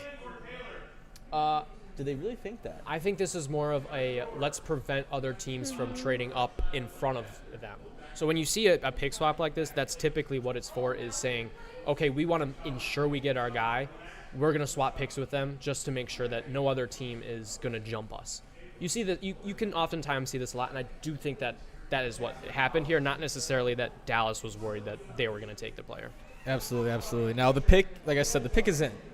It's in. Miami's been on the clock for quite some time now, and I think who it is. I think Dallas trading up for Ruben Bain is the move here. Now, absolutely. Now, I could see that, like you said earlier, they need some secondary help. I could see Jermon McCoy as well, because maybe they were worried that Miami was going to take him, but Dallas is not opposed to taking injury-prone player or injury risks in the past. They just drafted Siobhan Revelle last year, who missed almost the entirety of his 2024 season to a knee injury. They took him in the second round. So Jerry Jones is not opposed to taking a guy with some injury concerns, so it could be McCoy. Absolutely. Well. Kenzie, you want to pull some voodoo out of your head again? Who they taking? I just feel like there's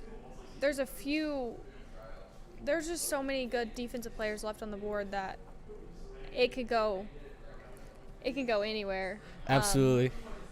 And again, coming from a Cowboys team who was ranked higher up in the league in terms of their offensive rating and stats, but towards the bottom in points allowed per game and also passing yards allowed per game. Hear me out. There could be an argument made for this could be a potential Dylan Thieneman pick. He is a little bit more of a different safety than Caleb Downs. Dylan Thieneman would be a true center fielder type player, truly solidifying that back end. I do wonder that Caleb Downs' factor for Dallas is interesting, because he's just a playmaker on defense. And like you said, Dallas had one of the worst defenses in the league last year.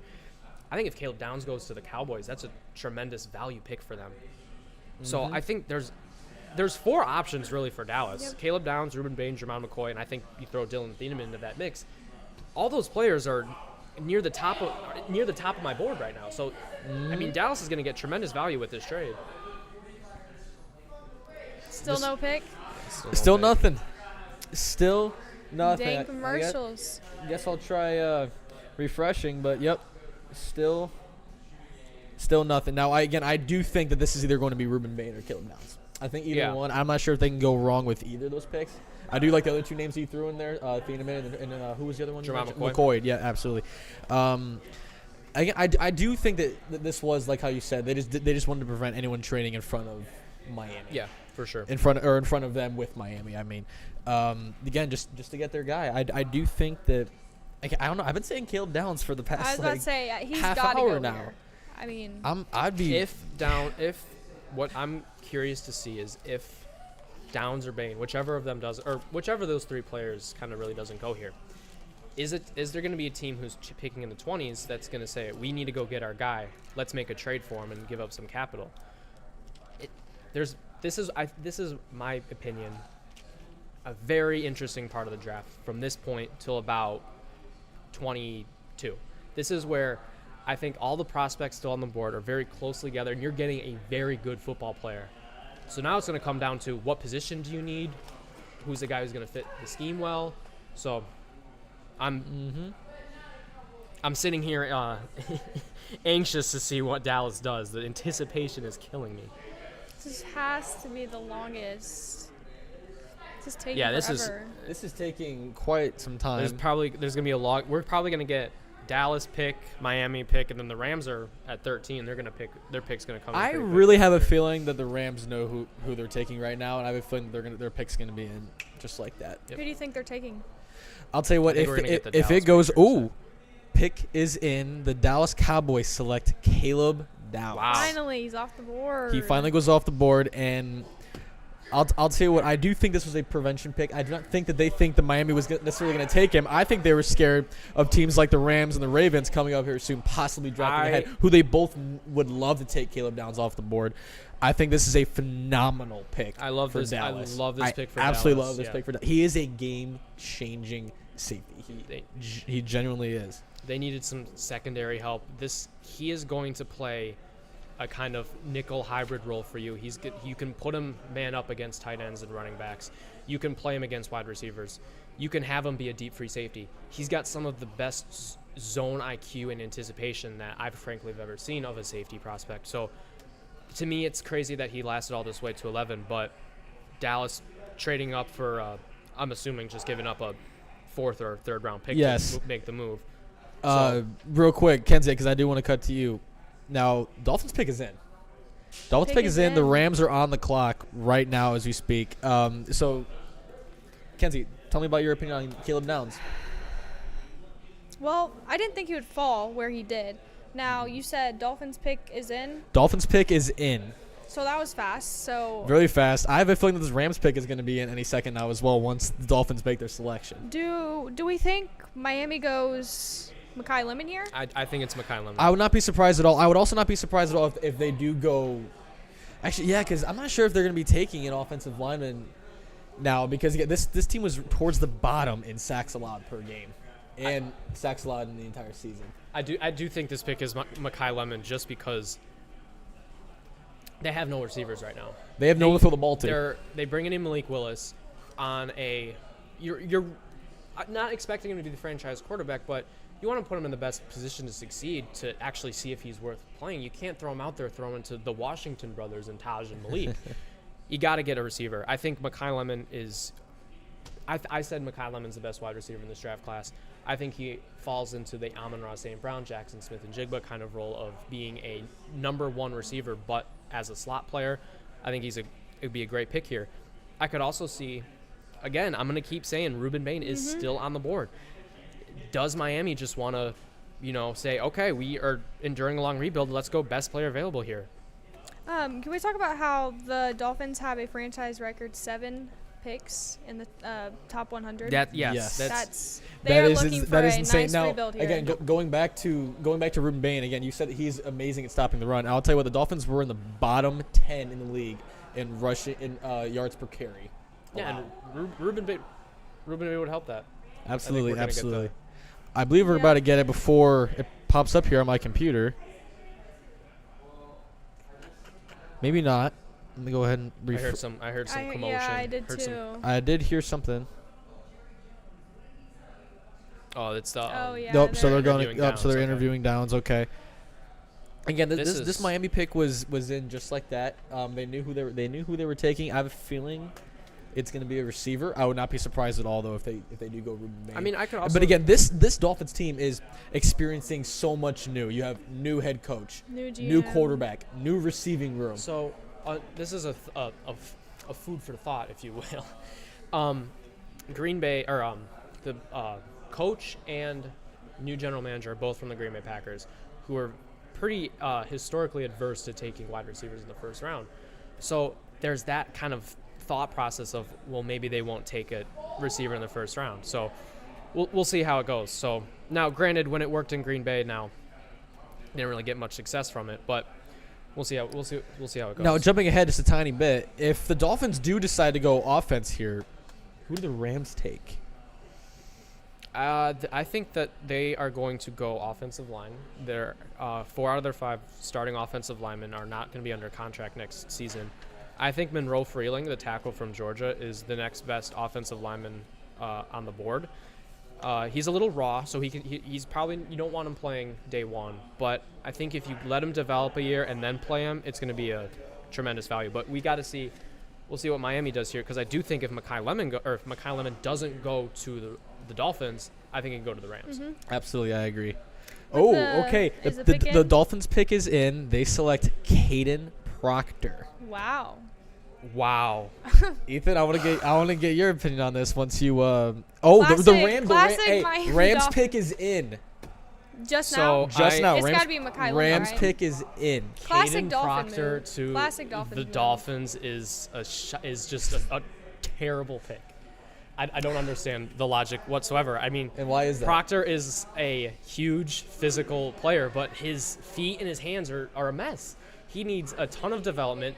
Miami needs immediate help on the offensive line and in a bunch of other positions. I just quite frankly don't understand this pick by the I Dolphins. think Tua's CTE is already rubbing off here. Because are we serious?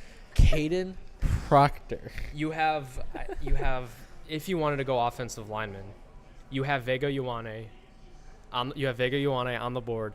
You have Munro Freeling, you have Blake Miller, you have a bunch of other players to go. I don't understand the logic of taking Caden Proctor here. I really don't. Wow. Classic Dolphins move, man. Yeah, that's Classic Dolphins move. so. Rams are on the clock now. The pick flew And again, in. their pick was in within 3 seconds of Proctor being drafted. So we got Jackson back. Jackson, tell me what you think about that Dolphins pick. It's interesting. I think that Caden Proctor is he's one heck of an athlete. He is. I'm a little surprised that the Rams went tackle. Dolphins, sorry. Or Dolphins, sorry. Yes. Yes. Rams pick next. The Dolphins went tackle. I can understand, like, building from the trenches, like how the Lions did back when, they were not great a few years back, and then they got really good. But after trading Waddle and signing Malik Willis, I think that I would opt for a weapon. Yep. But at the same time, you got to make sure that he can stay in the pocket and, like, stay upright in the pocket and not be on the ground all the time. And with a pick like that, I mean, that helps. I just thought that, Lemon would have been more well-suited for Miami. Absolutely. Now, again, I will say, though, this Dolphins team has 2 selections in this first round. Yeah. And maybe they're thinking, look, the guy that we've been wanting at receiver this entire time, we think is going to be there with our later pick. And like Kenzie said, they still have, 6 picks in the top 100. You are going to have an opportunity to draft wide receiver in these other positions here. So I understand the strategy of maybe going offensive lineman here, but not him. But to me, Caden Proctor was probably the 5th best offensive lineman still on the board. I believe that the Dolphins are going to try and move him into guard, would be my best guess of what they're planning on doing with him. If you're going to draft a guard, Vega Ioane is on the board. Why not take one of the highest floor guard prospects to come out in the last couple of years who can play immediately? Yeah. Proctor his technique is messy. He's one heck of an athlete. He's one mountain of a man, but he's just not that good of a football player yet. So this is another shocking pick to me. I did not expect Caden Proctor. So, And again, it is interesting because, again, I've always said, the backbone of any NFL team is the offensive line. And again, this Dolphins team, it's so much changes going on in Miami right now. Again, I just do not think that Proctor is the guy to be picking. I would like to point out to Jackson here that Dylan Thieneman has not been picked yet. Yes. And I've been keeping tabs on that. it is. We're closing in on that Vikings pick. Is drastically approaching. With the unpredicted slide of Arvell Reese and then also Caleb Downs falling out of the top 10. Ruben Bain's not going in the top 12. And Ruben Bain as well. It's got me thinking, what are some of these teams thinking about a couple of these players that, highly touted? There's a lot of players that probably could have gone top 5 that haven't. And what did they see in them, whether in interviews or in their combine, that they just got drawn away from them? I would also like to point out that 3 of the last 4 picks have been offensive linemen. Yeah. What did I say earlier today? Offensive linemen are always going to go higher than we think. I think, honestly, the offensive line run is going to continue. Ravens need a guard. Vega Ioane is potentially on the board. Rams could have a need at tackle there. Yes. I think this offensive line run is going to continue, which means these defensive players are going to continue to fall.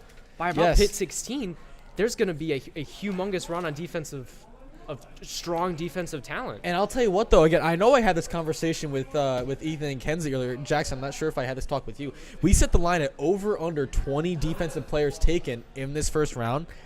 It looks like it is going to be well under that on the trajectory that we are currently at right now. Only 4 defensive players taken so far.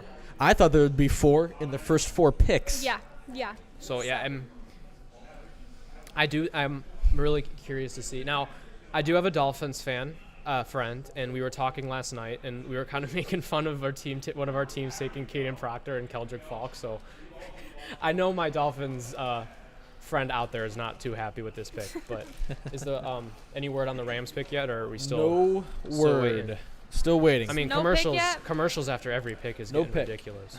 Jackson, I we mean, haven't like- got your take on where do you think the Rams go here? I think that they could go. I would bet Lemon, Yeah, that's what we were thinking. and it's not that they don't have wide receiver talent and depth, because they most definitely do. But then it becomes the question: what do you do after Devontae Adams? Yep.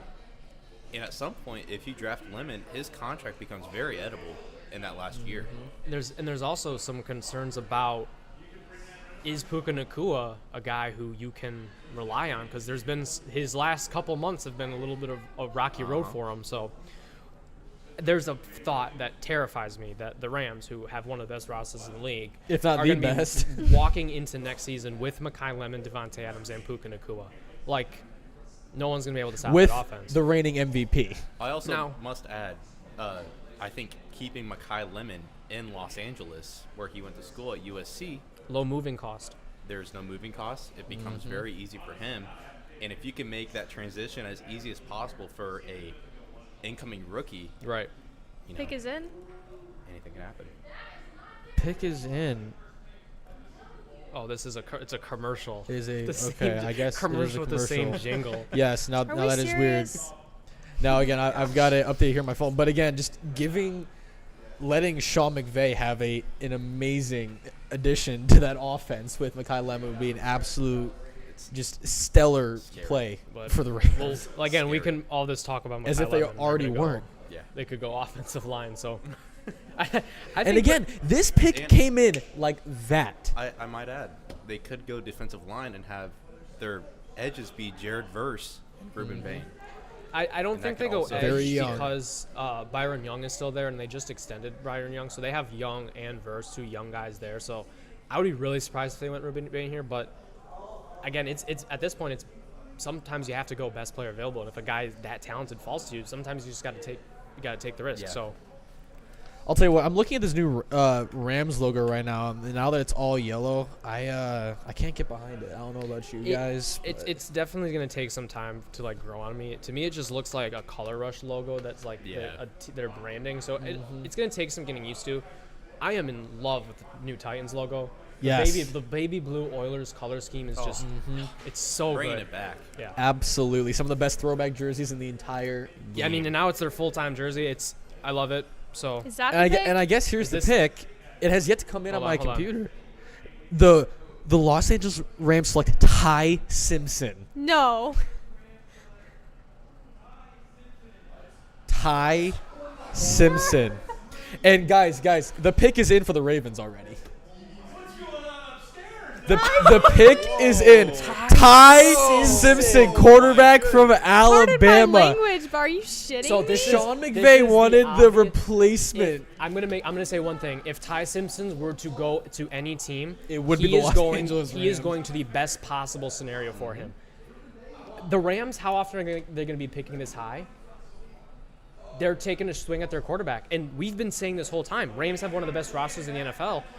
I don't personally hate this pick. You are getting the hopefully eventual replacement to Matthew Stafford, who might have 1 or 2 years left. You're going to let Ty Simpson sit behind Matthew Stafford and learn, plus also getting to learn from Sean McVay. I think this is an amazing situation for Ty Simpson. And I'm going to be honest, I kind of really like the pick here. Really? I do. I'm surprises a me. little shocked, but I don't really think that they have pressing needs to the point where they needed to go a different position here. Is there a guarantee you're going to get Ty Simpson later in the draft? If you really think that, okay, we want to get Matthew Stafford's successor, this is the time to do it. So And I'll tell you what, just building off of that, and again, just kind of going along with what you said, though, it's like we've rarely seen a team picking at 13 who has very little needs right, exactly. anywhere on their roster. Again, I'm not really I'm not like that shocked now that I take time to think about it, that the fact that they would take a quarterback. It's just surprising the fact that Ty Simpson is now the 13th overall selection in this NFL draft. Again, in a defensive heavy class, and he is now the 13th overall selection. I had a strong feeling that Ty Simpson was going to go at some point. I didn't think he was going to go as high as 13, but I'm shocked. I'm going to make the point that Ruben Bain is now at has now fallen to pick 14. Yes, now for the Ravens. The Ravens do not have a. What were you gonna say? Before we get into the Ravens pick, because I do want to talk about that, but their pick is in. I think we're gonna have some time. I want to get these two's opinions on this Ty Simpson selection. Kenzie, Jackson, either one of you? I will say I am quite shocked, but thinking about it and thinking about the points that you two have made, I mean, he could, like Ethan said, you cannot go into a better situation than this. Learning from one of the best quarterbacks of all time at this point, and learning from one of the best NFL coaches in the league right now. Downs. Sorry. We got Dr. Sherman interrupting us down there. I love how he asked the one person The who one was person talking. that's talking. Yeah, so I think him going into that situation really gives him an advantage, and it gives him time to really sit and learn instead of immediately being thrusted into a starting role, or even a role like where J.J. McCarthy was last year, where he took the first year, sat behind Darnold, and then he wasn't ready in year two. And so this will give Simpson a chance to not only maybe sit behind Stafford for year one, but year two as well. And this also tells us that, Stafford's on his way out within the next year or two. Right, and I mean, I'm sorry. You can share your few points. To say I'm shocked, but like you said, like I don't hate the pick. I think it's like kind of like the Raiders situation where Mendoza is going to go sit behind Kirk Cousins, and sitting behind Kirk Cousins that's going to be good. So I don't hate the pick, and Ty Simpson sitting behind Matthew Stafford, because Ty Simpson is not a starting quarterback in the NFL. So I think he got put into the most perfect situation that you can get put in. So it's not a bad pick. Exactly. So I know we were all taken back from it at first, but again, just taking time to think about it, you know what? It makes a little bit of sense considering the fact that, how you can point out, they have very little immediate needs at this current moment. And you know what? Again, they have an aging quarterback who, again, they think, look, he's got 2 or 3 more years left in him. Let's go ahead and take a quarterback now. Again, it's just surprising the fact that Ty Simpson is the 13th overall selection. Yeah. That is a little shocking. Now, again, I do want to hear your thoughts. You mentioned Ruben Bain is now dropped to the 14th overall pick. Tell us more about him. I mean, there's a thought that Ruben Bain is going to be lining up opposite Trey Hendrickson in Baltimore, and that is insanely scary. However, I do think the Ravens still need to go offensive line here. I do think Vega Ioane is still on the board. I think you take Ioane. Like I said earlier, probably one of the highest floor guard prospects that's come out in a while. He's rock solid. Like, you can plug him and play him day one. You're not going to have to worry about that guard position. He's a guy that you can put him in, and he's going to be a guard Pick for is 10 in, years. and before I get updated here on my computer, Hearing the boos for the Ravens select in Pittsburgh. Vega Ioane. Vega Ioane. All right. There we go. I had him in my notes going there, so Great call out, Ethan. I finally got to pick right. So that means that Bain is available at 15. And hey, before we say anything, the Bucks pick is in. I mean, We're flying through. I do think that The Bucks pick is in. I do think Tampa Bay, they need edge. I think Ruben Ruben Bain Bain is going If to the it- Tampa Bay Buccaneers. If it's not Ruben Bain, then I might have to. I don't know what. Might have to At some rethink point, our at some careers point, here, we gotta. guys. At some point, we gotta put the short arms aside, because this is one damn good football player, and the fact that he's going to be on the board at 15 for the Tampa Bay Buccaneers is insane. Absolutely. So again, Vega going to the Ravens. Does anyone want to talk about that for a second? Just their immediate thoughts. I already gave my thoughts on it, so if you, I think Jackson, that Kenzie. Vega, out of every player in this draft, he has the highest floor to be a 9+ year starter in the NFL and playing good football. I think that this is a player who is ultra rock steady and is someone who can anchor on offensive line at the guard position, or I feel like he has flexibility at tackle as well. I feel like this is a great pick for the Ravens. It's exactly what they needed. Yeah, they could have went Bain here, but also last year they drafted Mike Green. And so Right. you're Yeah. banking on his development as well. So if you bring Bain in there, yeah, you can rotate those two in and out, but it's going to stunt the development of both of them. Yeah, for sure. So I think Vega's the right choice here at 14. And I think since the beginning of the draft, this is who they wanted, and he happened to fall right into their lap. Yeah. So I think it's a really good pick. And I just want to say now, this is what I believe this is now 6 picks in a row now, maybe 7 or 8, where the pick was It's- in just they're like on that. it. Wait, within I- yes, really quick. And again, the only thing stopping us are the freaking interviews and the commercials. I think what's happening is because of the shorter pick clocks, the teams are 8 minutes. The teams are getting their picks in quicker, and the NFL is like kind of creating a logjam because they need to get their analysis and commercials in. So I think like I wouldn't be surprised if like the Jets pick at 16 was in right now, or if they made a trade or whatnot. So I think that's what it is, as opposed to okay, Ravens made their pick, let's snap it in right away. yeah, absolutely. I do agree with that. But again, it's crazy the fact that again the picks are in just like And- that. Now, are we finally settling on Ruben Bain going 15? to the I mean, Bucs? I I really think do so. think this should be Ruben Bain here. I mean, some of the other positions, they could use a linebacker, but I don't think they should take a linebacker this high. They could use a tight end, but I don't think Kenyon Sadiq is the pick here. No. I really do think that Ruben Bain should be the pick. Now, there's some other potential edge rushers on the board. I'm insanely high on the other Miami edge rusher, Akeem Messidor. He could go here. I could see a Cassius Howell potentially going here. So there's other edge rushers on the board that they could go with, but I do think that if they need to take Ruben Bain here. Absolutely, I do agree with you. Now, again, the Bucs, they've been notoriously bad the last couple of years of putting pressure on the quarterback. Yeah, yes, for and sure. again, this is a guy that's going to just bring so much youth and adversity into that locker room immediately right away. So much athleticism. I think they're going to get their guy at 15 with Ruben Bain. Yeah, for sure. And back to what you were saying, how these picks are so fast, but when you have guys like Ruben Bain falling, you can't help but to Yeah, get run on the- it immediately. run the I'll pick. t- I'll tell you what, though. Ty Simpson pick was in right away, too, as if they knew what they were Ah. doing the whole time as well. Well, It's just and- absolutely insane. From what I've heard is that the GM of the LA Rams told Ty Simpson and his family that he is a first-round caliber player, and they made sure of that. They did. They did make sure They of made it. sure So of that. They sure did.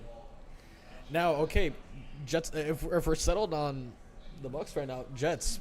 16, I Makai think. Lemon? They already Yeah, I got. think Makai Lemon could be I a think they great go pick for Makai him here. Lemon, pick 16. Now they also could use some secondary. Now McCoy is still on the board I was right gonna- now. on the board. I was going to McCoy say is this still on the board. This is the pick that they traded, or the Colts traded to the Jets for Sauce Gardner. So could the Jets say, all right, we're going to take another insane cornerback prospect in Jermon McCoy? And Now, Roll the that. Jets was ranked 29th in total offense and 25th in total defense. So, I mean, you can go either way here. You can go Makai Yeah. Lemon or you can go McCoy. So for sure. I- And the Jets are not going to be realistically competing for No. a playoff spot or a title next year. So you don't really they can really go best on their board who they think is the best player available and not reach for a specific position. I've also seen in many mock drafts them actually going up and getting Thieneman as well. I have seen that too. So Yep. Thieneman could be an option. here. Thieneman, McNeil Warren could be there as well. Yeah, he very well could be. Actually, on one of the draft analysts' big board, they have McNeil Warren over Thieneman, so that could always be an option there That's too. a surprise to me. So I'm excited to see. I'm excited to see what the Jets do because they really do have a lot of options. And Jets went David Bailey earlier, so they probably won't go. If Ruben Bain was there, they probably wouldn't go Bain. But I mean, I do think if the Tampa Bay Buccaneers don't take Lemon, which I don't think they are going to, I think the Jets should personally take Makai Lemon. I do think Lemon is the best receiver in this draft. I think he complements Garrett Wilson extremely well. So Interesting thought here, and again, I don't think this will happen, but again, it's an interesting thought. Bucks are thinking we just lost out on Mike Evans this offseason. Are they going to want to take an offensive player right here, whether it is a tight end from Oregon or if it's Makai Lemon? I think that they had this thought process last offseason when they took Emeka Egbuka in the first round. I think they knew that Mike Evans was probably on his way out soon. And they still Jalen McMillan is also a good, reliable number 3 option for them. He missed most of last year with injury, but he should be coming back. So you have Egbuka, you have Chris Godwin, who hopefully he can stay healthy. You have You have a reliable tight you have end with Jalen Cade McMillan. Otton as just, well. Just bringing back Cade Otton. And you have Bucky Irving, who is a very good young Great running back. young So running back. I don't think offense should be the play here. I mean, the reason the Buccaneers could not win football games last year is because they could not generate pressure on the quarterback. You're not going to win many football games if you can't generate consistent pressure. Yaya Diaby's great, but you need a guy on the opposite of him. So And while the pick Here's is the in, pick. they have selected Ruben Bain As we There he expected. is. Miami. as we expected. As expected. Now again, the Slide Jets are on the clock. I'm stops. gonna try to pinpoint the exact time where their pick is in. But anyways, guys, the Jets pick is in. It's good. Jets.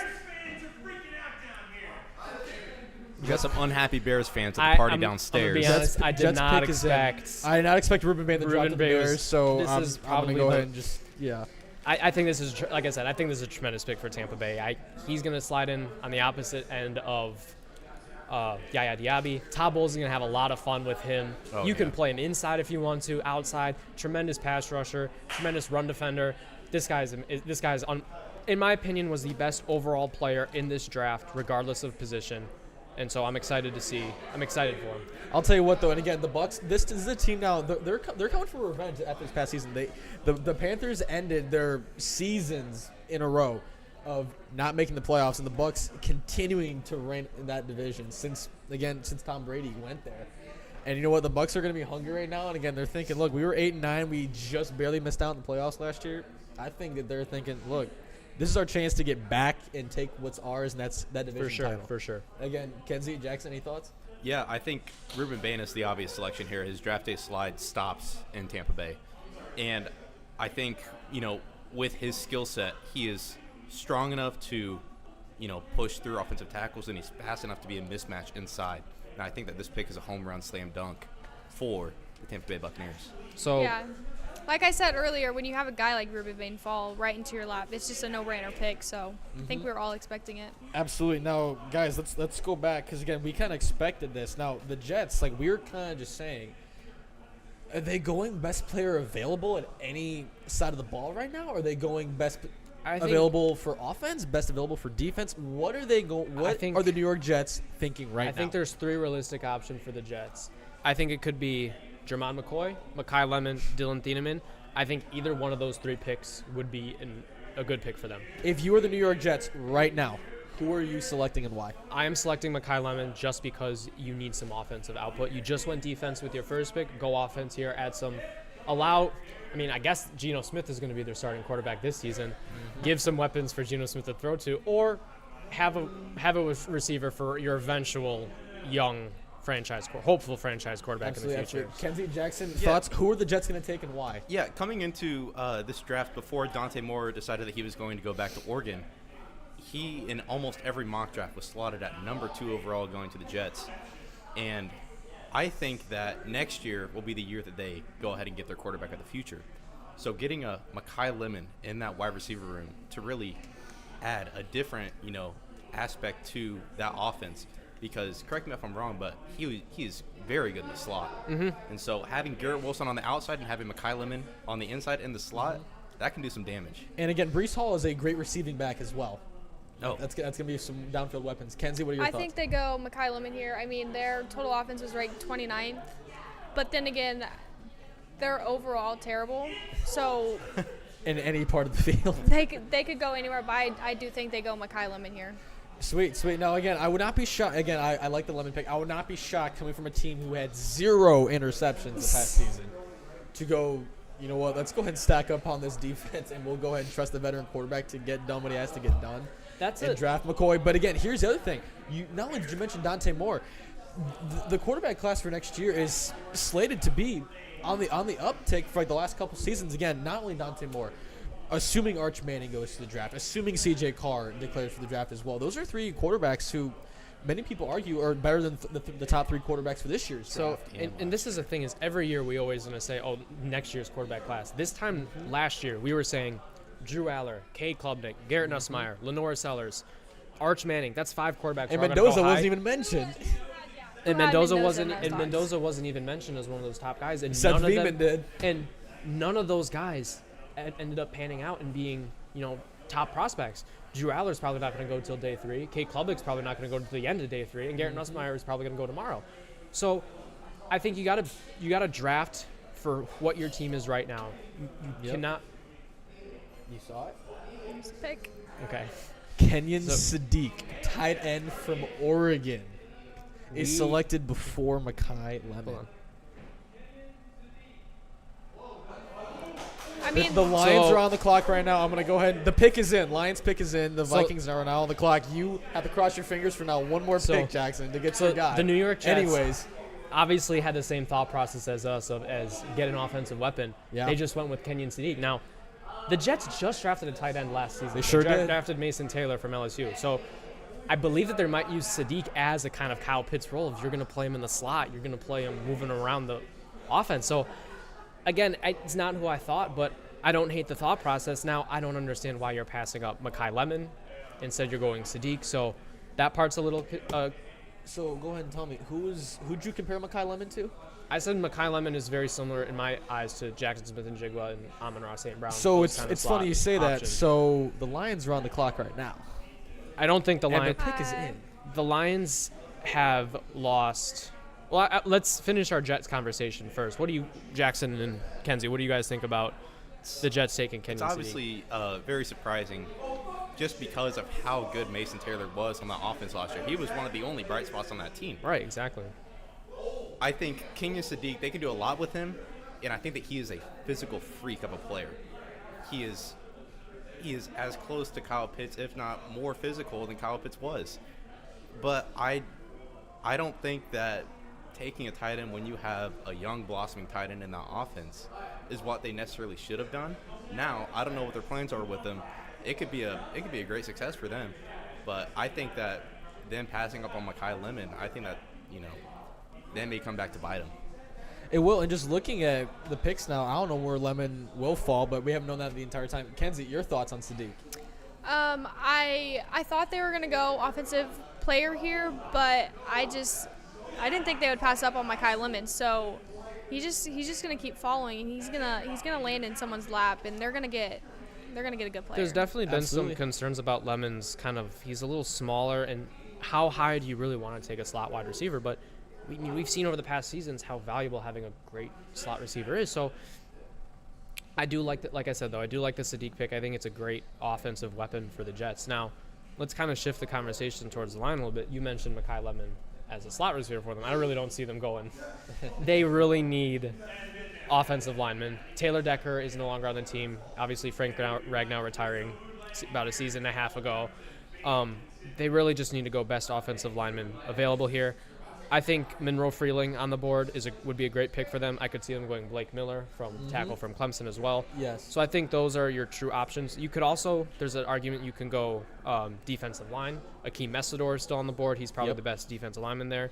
You could also, if you want to go defensive tackle, Peter Woods and Caleb Banks are still on the board. So there's a lot of options for the Lions to go here. So I do think, though, that offensive lineman is their biggest need. So I think it should be Monroe Freeling, but I wouldn't be surprised to see another, someone else, like a Blake Miller or a Maxion. Yes. Now, just tilting away from offensive line, because again, I do think they're going to go there. Just offer some more insight.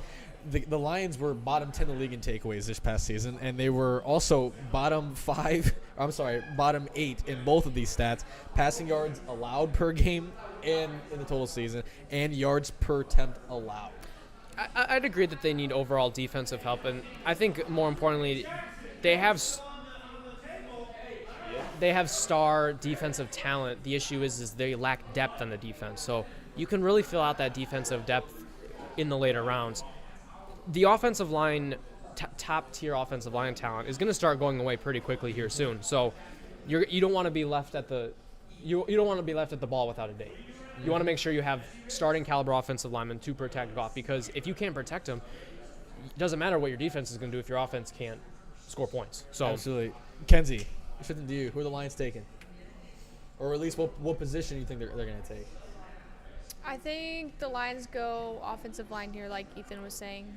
I don't necessarily think that Mekhi Lemon fits in with the Lions. I just think they need to go offensive line. Yeah, and Jackson, you know what? Again, division rival of both of ours.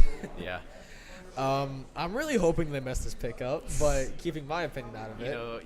You can't, I try and keep as much bias out of, this as possible, but, the Lions, they've been good the past couple of years, and they're obviously a competitor within the division. I don't think Mekhi Lemon fits into this office. They already have J-Mo. They already have Amon-Ra. I don't think they need any other wide receiver weapons. I think that they do go Monroe Freeling. In almost every single mock draft that I've seen, he is almost always slotted right there at Detroit, and they take him. And I would be very shocked if they didn't. I guess we'll have to wait and see. And So of course, these I think long waits. I think a good thing for Jackson is that Lions don't need a safety. No. They got Ryan Branch and they got Kirby Joseph. So the Vikings could be all over Dylan Thieneman, but maybe they go in a different direction. Here's though. the thing: is that Jordan Addison has a big question mark over him right now. It sure does. With his legal troubles and seemingly commitment issues within the team, it makes me wonder if they might go wide receiver. And if they do, I think McKylan would be a great pick. Obviously, I would like Dylan Thieneman. I think he is the perfect replacement for Harrison Smith. They could also go McNeil Warren as well, just depending on where they value those three players. I do think that they will go, for a defensive back, whether it is safety or McCoy is still on the board. It could go corner. I think also as a Bears fan, I would really, as a fan perspective, I would really be annoyed with the Vikings getting Dylan Thieneman and McKylan because I do really love them as prospects, and I think they're both going to be very good football players. But as a non-biased analyst of the game, I do really like Dylan Thieneman in Minnesota, and I do really like McKylan in Minnesota. So I think the Lions pick is going to come up here soon. So we'll. It sure is, and again, I'll be. Don't worry, I will say it as soon as I see it, so you guys can keep talking about whatever you guys want to talk about. Although I will, and I apologize ahead of time. I will interject when I see the pick come in. Okay. But you got it right, Blake Miller. Blake Miller from Clemson. Absolutely, the Vikings are now on the clock. They did not go Monroe Freeling. And I think the reason they didn't go Monroe Freeling is I think Blake Miller is a little bit more pro-ready. Blake Miller is a Vikings pick is in. Blake Miller is a Blake Miller is a Lions player. He's an absolute mauler. He is definitely going to fit that mold of a Lions player. So, sit here. Now, Kenzie, any thoughts about Blake Miller going to Detroit? He was on my notes here a few times. I thought that the Lions were going to go offensive line, so it's not a surprising pick by any means. Not at all. And again, this is a team that just they were really good for the past couple seasons. Again, just missing out in the playoffs like how they did this past year. They're going to want to be back there. They've tasted it. They know what it feels like. They want to get back there. I think Dan Campbell's got some inspiration now. Again, he promised Detroit that he'd take him to the promised land. And well, this is just the first step in getting back there. Again, with a quarterback who is dependent on having a strong offensive line, and you know what? That's what Ben Johnson's system was all about, and we saw that with how it went this year in Chicago, just completely flipping around the offensive line and how it worked, all the techniques and everything like that. And again, I think Detroit they missed out on him this year, and again they're quickly learning that look, we got to really adapt to and take really what he taught us, and taking an offensive tackle in the first round with their pick, I think it's a good selection for him. Yeah, I couldn't agree more. I think that's exactly what they needed. Yes, you could argue for the defense because, they were bottom 10 in certain categories last year. Now, for the Minnesota Vikings, we see that shirt you're wearing. The Minnesota Vikings there's the pick. select pick Caleb Banks, defensive tackle out of Florida. From Florida. Jackson. And that pick was in right away. Panthers pick is in. Panthers pick is in. He's mad. All right, Panthers pick is in. I think Mekhi Lemon is going to the Carolina. Mekhi Lemon is still on the board. And I'll tell you exactly what the Panthers need. They need a wide receiver, someone else to catch the ball besides McMillan, because Xavier Legette so far has not been panning out as well. Yeah. They have a good running back duo as it is right now. I would not be shocked if the Panthers go offensive line, but I think for sure that they need a receiver. I think Mekhi Lemon gets taken off the board right here. So And again, this Panthers pick was in right away, just like all Yes. these other picks were. Now, again, talk me through, Vikings fan, Caleb Banks. Walk me through that, and just let's get in your head real quick. Yeah, I don't necessarily hate it. This is someone who I could have seen the Vikings taking. They do need help on the interior defensive line. And over different mock drafts, I have seen Caleb Banks go at this position. It isn't something that I necessarily wanted the Vikings to do, but I would hope that, with all of their pre-draft processes, that they selected the guy that they thought, would best fit. They still do have the opportunity to trade up and take, one of the safeties that's still on the board, which I would hope that they do. But at the end of the day, I think that this is a solid pick. It does fit a position of need at the end of the day. You know what, Ken, do you have any thoughts and opinions on this pick?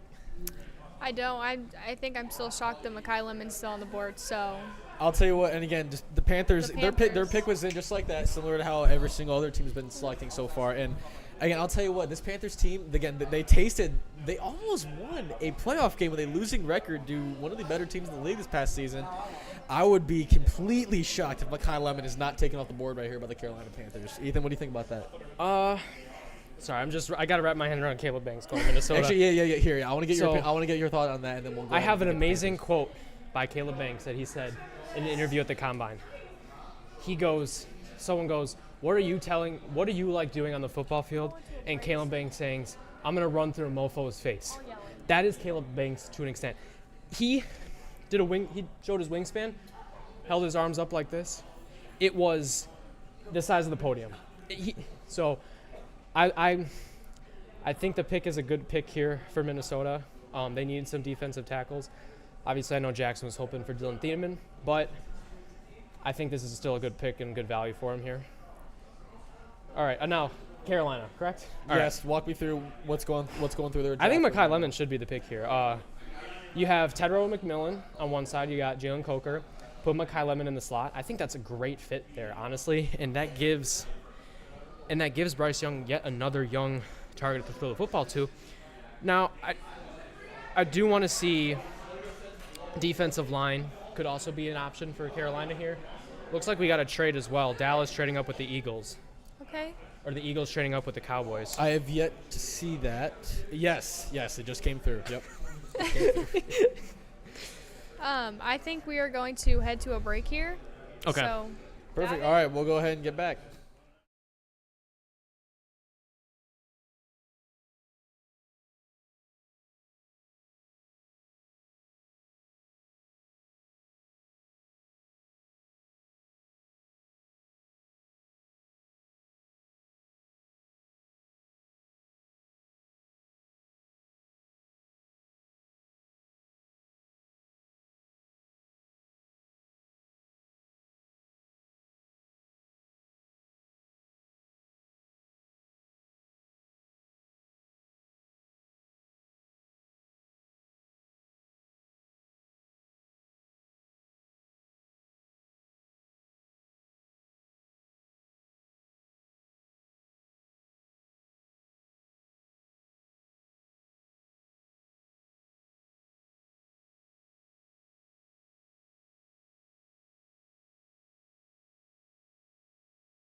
Okay, so Okay, so we're back now, and Monroe Freeling has been selected by the Carolina Panthers at 19 overall. Ethan, you just told me the Eagles traded up for him, and it turns out they traded up, and they will not be So- selecting him. this is a move that shows me that They're going to put him at right tackle. Taylor Moton is aging, so he's getting up there in age. And then Ika Mekwanu at left tackle, they just invested in him a couple drafts ago pretty highly. He battled injuries last year. So I think Monroe Filling really is going to be able to sit and learn behind these players. And eventually when Taylor Moton decides to leave or they decides to retire, they should be able to put Monroe Filling at right tackle. But this guy is an athletic freak. He's probably one of the best traits of a tackle in this class. Mm-hmm. His technique he's still raw in his technique and his pass pro, but I do think that this is a great value for the Panthers. Yes. Now here, Kenzie, I'll get your thoughts and opinion on this for a second, but I do want to point out, again, the Eagles traded up. Now, their pick came in immediately after, so that maybe they weren't planning on drafting Freeling after all if their pick was in like that. But before we talk about and discuss about that, Kenzie, your thoughts? I thought, like I've been saying the past few picks, I thought it's going to be Mekhi Lemon, so I don't have much to say about that. I think the Eagles could be drafting Mekhi Lemon here. He's got to go soon. I mean, I'll tell you what. I think the Patriots are going to be getting AJ Brown here in the next coming days, and we're going to go ahead and cut. It is the pick. The Eagles have selected Mekhi Lemon from USC. Now, Jerome, you're back. Yeah. Welcome back. Give us some insight about Mekhi Lemon going to the Philadelphia Eagles. Great prospect. USC. Big Ten wide receiver of the year last year? Yes. 2 years ago. Great fit. As a Patriots fan, this makes me even more happy. There's no way that there's a wide receiver room that has him, Smitty, and A.J. Brown in it. So that just, for me, secures the bag that we'll have A.J. Brown in this offseason. Yeah, absolutely. Now, guys, the Steelers are on the clock, and this might come as a shock to you guys. Their pick is not in yet within the first 5 seconds of the selection happening. So that's the first in at least an hour, probably. Ethan, walk me through this Mekhi Lemon pick. I'm going to be honest. I love this pick. Like he said, A.J. Brown's probably going to be leaving this offseason. You need another option for Jalen Hurts to throw the ball to. Your future core for probably this season is going to be Dontavian Wicks, Mekhi Lemon, and Devontae Smith. So I'm excited to see that. I think that they didn't expect him to be there. Trading up with a division rival is usually something you never really see a whole lot. And it's kind of ironic is the Eagles traded up with the Cowboys in 2021 to select Devontae Smith. And now they trade up here to take Mekhi Lemon. So I love the pick. Mekhi Lemon, we've been saying for last hour and a half, like, when's he going to go? And he finally goes to the Eagles here, and I think it's a great fit. Absolutely. Now, Kenzie, walk me through your thoughts on this. I'm heading my thoughts over to the Steelers. Are we on the Steelers? Yes, we are, and their pick is not yet in. And again, we'll talk about that in a second. But Ethan, I do want to hear this because we were talking about this earlier. So again, kind of like how Jerome pointed out, this kind of secures the fact that A.J. Brown will be going to the New England Patriots or somewhere. We don't know where, probably to the Patriots. But again, you were talking to me about Devontae Smith being now the number one option on his team. Walk me through how that will work, but also the dynamic between Lemon's play style and Devontae Smith's play style. I really don't think it's necessarily going to be Devontae Smith as a number one. I really do think it's going to be a offense by committee. You still got Saquon Barkley, Dallas Goedert's they're going to be there for another year. Lemon, Smith, Dontavian Wicks. So you have pieces to spread the ball to. You're not forcing targets to Devontae Smith, which I feel like would have been the case if you're not bringing in Lemon. I think that is where you're still in a good spot with Devontae Smith's play style. Now, there is, like you said, the question of Devontae Smith, Mekhi Lemon, and Dontavian Wicks are all kind of smaller players. So you don't really have a true number one X wide receiver option. However, we are all pretty much assuming that A.J. Brown isn't going to be here. There's still, I don't know if this is how likely this is, but if A.J. Brown stays, then you have the trio of A.J. Brown, Devontae Smith, Mekhi Lemon. That's a very good receiving core. So I think regardless of what happens with A.J. Brown, I think the Eagles are setting themselves up in a good position moving forward. Absolutely. Now, Kenzie, again, let's go ahead and talk about the Steelers pick. Now, again, I just want to throw a stat out here for you guys. They were bottom 10 in the league in yards per carry allowed. Okay. Steelers pick is now in. The LA Chargers are now on the clock, so I'll interject whenever we see the selection pop up. Kenzie, walk me through what we think the Steelers are going to go. Their total defense is ranked 26, so McCoy is still on the board. I could see him going here. I think that's where they go here, but What, Ethan? What do you think? I could see any sort of secondary help. I could see them potentially going offensive line. However, like I said earlier, the offensive linemen were going to start going. Blake Miller and Monroe Freeling are now off the board. I think secondary is the place to go here for them. I think Jermon McCoy would be a very good option for them. I could also see them going safety and drafting Dylan Thieneman. Yeah. So there's also potential. Could they go receiver? Omar Cooper on the board, Yeah. Casey Concepcion, Denzel Boston. This is the part of the draft where the board really opens up and you're really drafting based off of who you personally like as players. So I really don't know where they're going to go with these picks. Those are my options, but the Steelers could, honestly, I wouldn't be shocked if they went anywhere. Yes, now Jerome here, I'm going to talk to you for a second about this. But again, guys, I do want to point out, and again, in previous years' drafts, it's not unusual the fact that they took some time to get their pick in and discuss it in their draft room. But this is the first time in at least an hour, probably longer than that, where the team picking next and on the clock did not spend only 5 to 10 seconds discussing their pick and locking their pick in, which means there was some heavy discussion going on which direction the Steelers want to go on right here. Jerome, do you have a feeling about where they're going to go? I think secondary is the best bet right here, honestly. I think just any way that they can improve that defense and, help out, make TJ Watt happy, honestly. Yeah. It can't help to be a DPOY candidate and still have a bottom defense in the league. So it gets to a point to where it goes back on the coaching staff to do something more. It sure does. And again, speaking of coaching staff, now this will be the first time the Steelers have been dealing with this in years. Brand new head coach. I do think that if Mekhi Lemon was there for Pittsburgh, I feel like they would have taken him. So I think that's why Philly knew that, and they traded up. I will also like to say it's gonna be wild before we get this pick announced because it's the hometown team picking, Sure so it's gonna all the yins or yinglings whole sort of showmanship for the Steelers in the Steel pick City. Here. But I think secondary could be in play. I think receiver could be in play. This draft is the only thing they have to cheer about because the Penguins are down right now in the series. So the city. They didn't do that. So this city, it's the only okay. thing they can cheer about right now. But again, it took a little bit. So I'm interested to see where they're going to go here. And again, I want to just discuss this with you guys and just get your thoughts and opinions on this. This division now has 3 brand new head coaches for these teams. Now, again, Mike McCarthy has been a head coach before. Never, obviously, for the Steelers. First-year head coach there. So what are your guys' thoughts on, again, the AFC North having almost a complete factory reset in the head coaching rooms? Do you guys have any thoughts about that?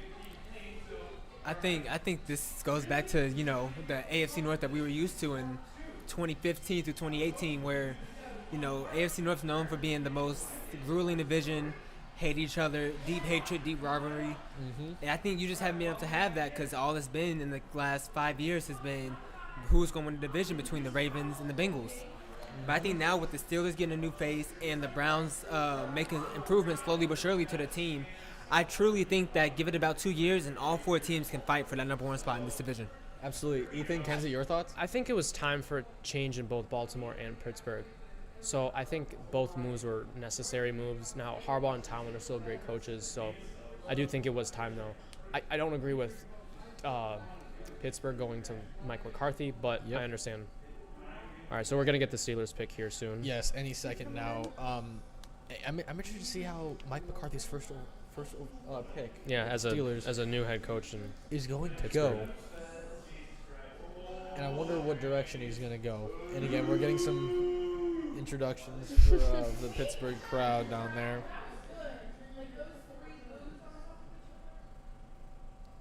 I mean, there's just no talking from all of us while we're just waiting for this Yeah, pick. I'm about to say it's just. I think waiting. I'll give some last options again. Ooh. Sherman. Oh. You're gonna have to help me pronounce this name. So Pittsburgh Steelers select Max Ionicher, left tackle from Arizona State. Ethan, your immediate thoughts. Now the Chargers are on the clock. I will let you guys know when they have selected.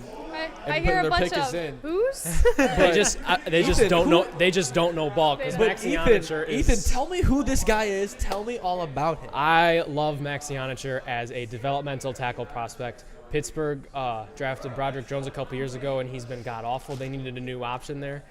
I said earlier that Pittsburgh really could go anywhere here. I wouldn't be surprised. I thought this is a little high for Ionicher, but O-linemen, always are going to go high. So I really do like this pick. This is a guy who he might have some. He's gonna have some growing pains his first couple years. He's still raw in his technique, but I think give him a year or two, and I think he's gonna turn into a solid left tackle for the Steelers and anchor that offensive line. Absolutely. Now, again, I'm assuming that this might have been the guy the Chargers were trying to get because, again, they are still on the clock now for a team that's in dire need of some depth to offensive line. But this is a stat I did not share with you guys earlier. The Steelers were bottom 6 in the league in yards per carry, and while adding a bigger body to that offensive line is surely going to help with that. Kenzie, Jerome, any thoughts for you guys? You know, it gets to sometimes you got to wonder, can you blame it on the online or can you blame it on the running back production?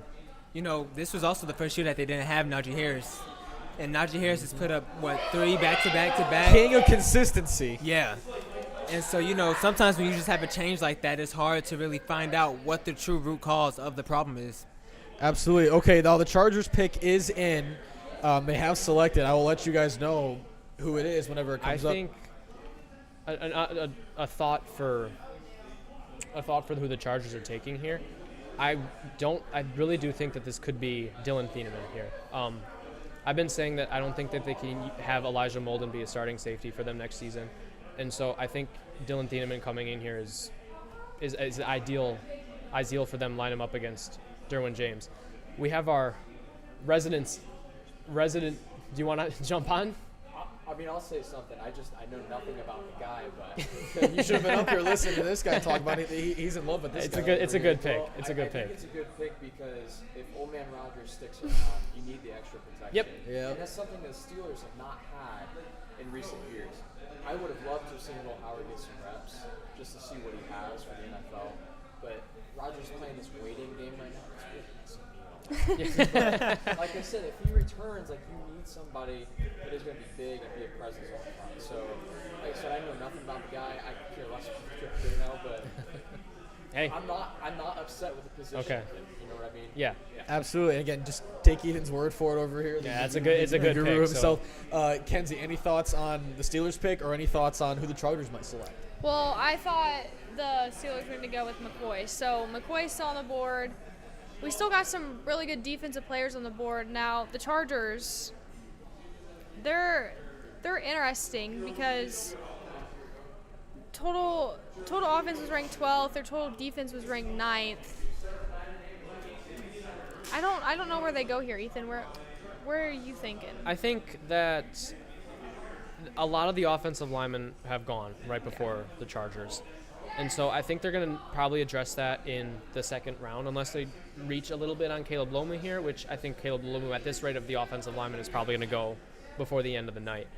I think defensive line could be in play here for them, specifically in the interior. I think Peter Woods. Sounds like Okay, that's we're the pick. about to get the pick. I'll let you guys know any second now. They have Just let the selected. commissioner say it. They have selected.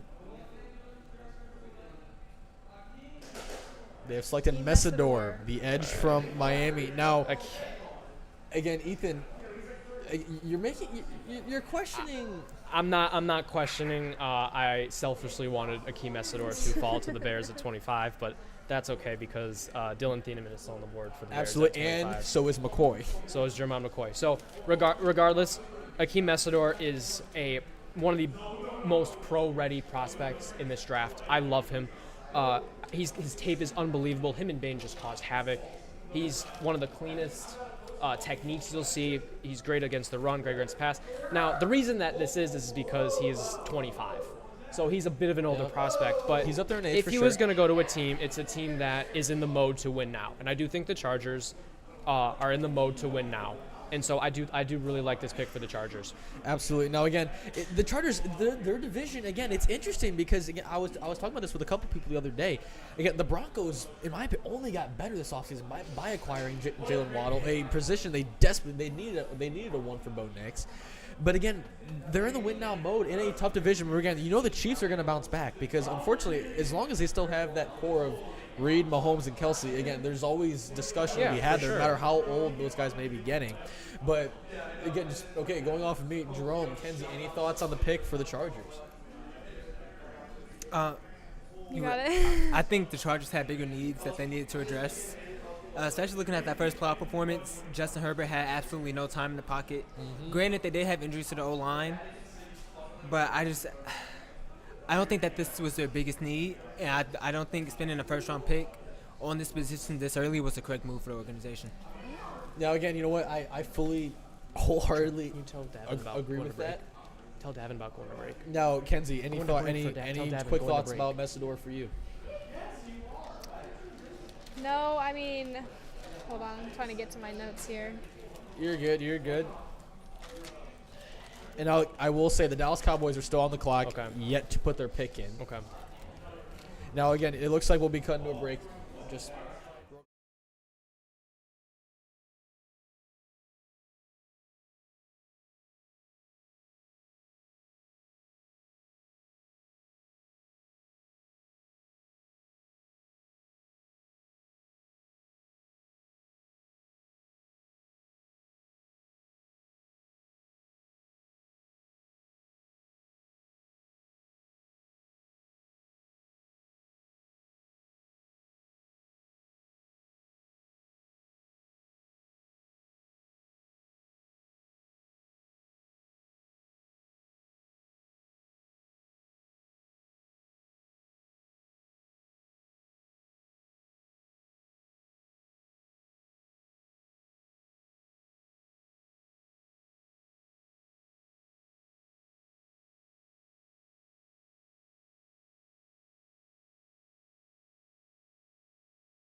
all right, now guys, we're back. Cowboys pick is in now. Kenzie, do you have any thoughts on the Messidor selection? So, interesting here. For my pick for 22 for the Chargers, I had TJ Parker. So, he's another edge from Clemson. So, Just a thought. Yeah. I'm not the biggest fan of Parker. I think he's kind of raw. Okay, Is that the pick? the pick We got the is Cowboys in. pick coming in here. Yep.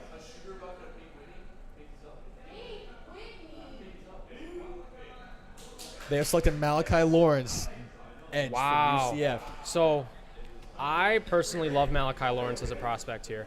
Long-armed, he's extremely productive pass rusher. Ethan, in no time have I heard you talk about this guy. Talking about him now. We have some input from Dr. Sherman. Yeah, down Malachi, there at the I think lower level. Malachi Lawrence, he's kind of risen draft boards the last couple days. He showed out at the combine, measuring in with extremely long arms, extremely athletic. His production at Central Florida was unbelievable. I love Malachi Lawrence. He's got, like I said, freakishly long arms. he's going to be an insanely productive pass rusher for the Dallas Cowboys. I thought he was going to go back end of round 1, early round 2. So I'm excited for him. I think it's a great pick. Absolutely. Now, again, so just want to address this now. The Cowboys, their first 2 first-round selections have been Caleb Downs and Malachi Lawrence. What do you think about those two pairing together? Like we've said that Dallas has needed defense, right? And they're going to address honestly all 3 levels of the defense because Caleb Downs is that much of a playmaker to affect the linebacker core and the safeties. And they're also getting someone to line up. And Malachi Lawrence can actually be used because I think he's a little weaker against the run. He can be used as a designated pass rusher while Rashawn Gary is still there, and they can have Lawrence behind him, having, like I said, Azaraku on the other side. So I'm honestly, Malachi Lawrence might be one of my favorite picks so far. I love the kid. I think trading down for him was smart too because I think it was a little rich at 20. At 23, all these prospects grades kind of blend together. Browns pick is in. Okay. Yes. That means now, again, it's really interesting, though, because, again, they traded with their arch nemesis, the Philadelphia Eagles, to allow them to get Mekhi Lemon. Sometimes you got to do what you got to do. How do you guys feel about Malachi Lawrence? Hold on. You know, I think it's a great way to replace, not replace, but try to fill the void that Michael Parsons left in that trade last year. And, you know, honestly, I think it can work out really, really well if he ends up blossoming into a great player. Kenzie, any thoughts for you? Did you have Malachi Lawrence in your He's in here somewhere now. in your I Harry was Potter going back. sized notebook? I was going back to our NFL mock draft that we did in my notes, and I had Cowboys taking Caleb Downs, so I thought that was pretty interesting going back to earlier. Okay. Browns. Yeah, the crowd goes wild down there. Where do we think Browns go here? Browns are for sure going to receiver, right? So they went offensive line first. I've kind of said that they need to go offensive line receiver. KC Conception or... I could see that. Denzel Boston could be an option. I think Denzel Boston should be the pick here. Okay. They need a big physical X type, and I think that would be the perfect fit there. Omar Cooper's interesting, but they kind of already have an Omar Cooper and Jerry Jeudy. Now I think Omar Cooper is going to be much better as a pro than Jerry Jeudy. So I really think receiver's the pick here. I don't really think they are going to go defense. If they're going to go defense, they should go secondary. Jermai McCoy, Dylan Thieneman still on the board. So, this is a huge pick. Now, I'm just going to say right now, my heart is pounding out of my chest because my Chicago Bears are on the clock. And Dylan Thieneman, who I've wanted all draft process. And McCoy. Really? And Jermai McCoy is on the board, is there. I'm insanely excited. So my heart is just pounding on my chest right now. So out of those two, who do you want? I want Dylan Thieneman. Okay. We have good cornerbacks, and Jermai McCoy probably would just be a depth piece for us. But if we take McCoy, I'm not gonna be mad about it. So I do think Browns go offense here. So looks like you. I feel like they'd possibly be getting foolish your not guy. to, right? I feel yeah, like I think they need receiver, and it's like it's a perfect fit. I generally think so. yeah. Jerome, With the what way about this you? How do you draft is feel? going, though. Who knows? Right. I think the Browns have to go receiver here. If it's not Denzel Boston, I don't know who it can be. Yeah, right. Do you guys have Shador Deshaun starting next season? It sounds, from what I've heard, it sounds like Deshaun might start, but I honestly don't know. I think it should be Shador. You have a young quarterback. You got to see if he's going to be a guy. If you want to invest in a guy, another rookie next year. I really like the addition of Todd Monken as their head coach. I think he was able to help develop Lamar Jackson. I think he'll be able to help develop Shador Sanders. So I'm really excited for Todd Monken and the pairing of Shador Sanders. No, again, I'm quite nervous for this Bears selection as well. Now, Dane, we didn't ask you, who do you want at 25? Going into this, I did not think either McCoy or Thieneman would have been there at 25. This entire time, I was thinking, again, I think that at 25, Jacob Rodriguez would be a little premature. I do like him as a prospect. I just don't think at 25 overall would have been right for him. So, again, I'm kind of shocked the fact that we have two of these guys now falling to us, or I guess we're at to, if it's only one of them, see who Cleveland takes. Yeah, so honestly, either one of them I think would best fit our needs. Thieneman I think is a little bit would fit our scheme a little bit more, like with Dennis Allen, but I think the thing about McCoy is we have Jalen Johnson, We have Kyler Gordon, who's already injury concerns. We have Tyreek Stevenson. We have Terrell Smith coming off of injury, who missed all of last year. I really just don't see where Jermon McCoy kind of fits into the long-term plans. Right now, we don't have a starting safety opposite Kobe Bryant, so I think if we're picking there, it should be Dylan Thieneman. That's the one hole in the roster we need to fill. But again, this all depends on what Cleveland does. If Cleveland Here's the pick. shots and Pick takes, is in, and Don't I'll tell you spoil what, it. they Don't say picked a anything. wide receiver. It Is it? Yep. Casey That's where they're Concepcion. going with that, All right. so- Okay, Bears around the clock. So- I will let you guys All know right, when the Ethan pick's and in, Dane. and my So heart's just- beating. I'm just kind of close gonna it. I'm gonna close my computer. I don't want to see who we So pick yet. I'm gonna give some Casey Concepcion analysis here. He's gonna have there's an issue. He's gonna have to clear up some drop issues when he gets to the pros. He's gonna have to hit the jugs machine hard because he had, I believe it was 7 or 8 drops in college football last season, which is a lot. So I would have preferred them go Denzel Boston here, but Casey Concepcion's a playmaker. He is going to be able to move in and out, and they still do have Cedric Tillman to play as the X receiver. So I don't hate it. I think there's better receivers on the board, but I understand why they took him because he's definitely going to be he's definitely a playmaker. Now again, going back to what actually, Jerome, I'm sorry. Do you have any thoughts, opinions on this selection for the Cleveland Browns? I mean, I love that they tackled the wide receiver position group.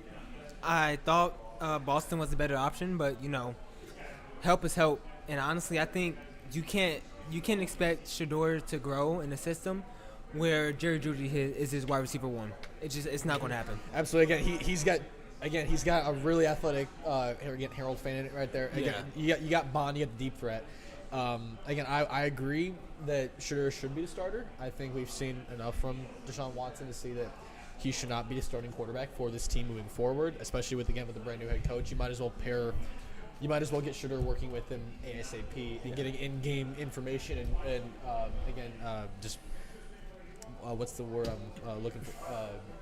I forgot the word I was looking for right there. I'm having a brain for it. But, So this is a just general draft kind of thought that I've noticed. Bears pick is in. There's only been 2 Close your Buffalo Bills around the clock. There's only been 2 trades so far, and that's a little interesting to me. And I think that is because I think that the top of this draft isn't as strong as it's been in a couple of years. So there's not as many teams willing to trade up for these That's guys. where I was looking for. But keep And going. it also keeps this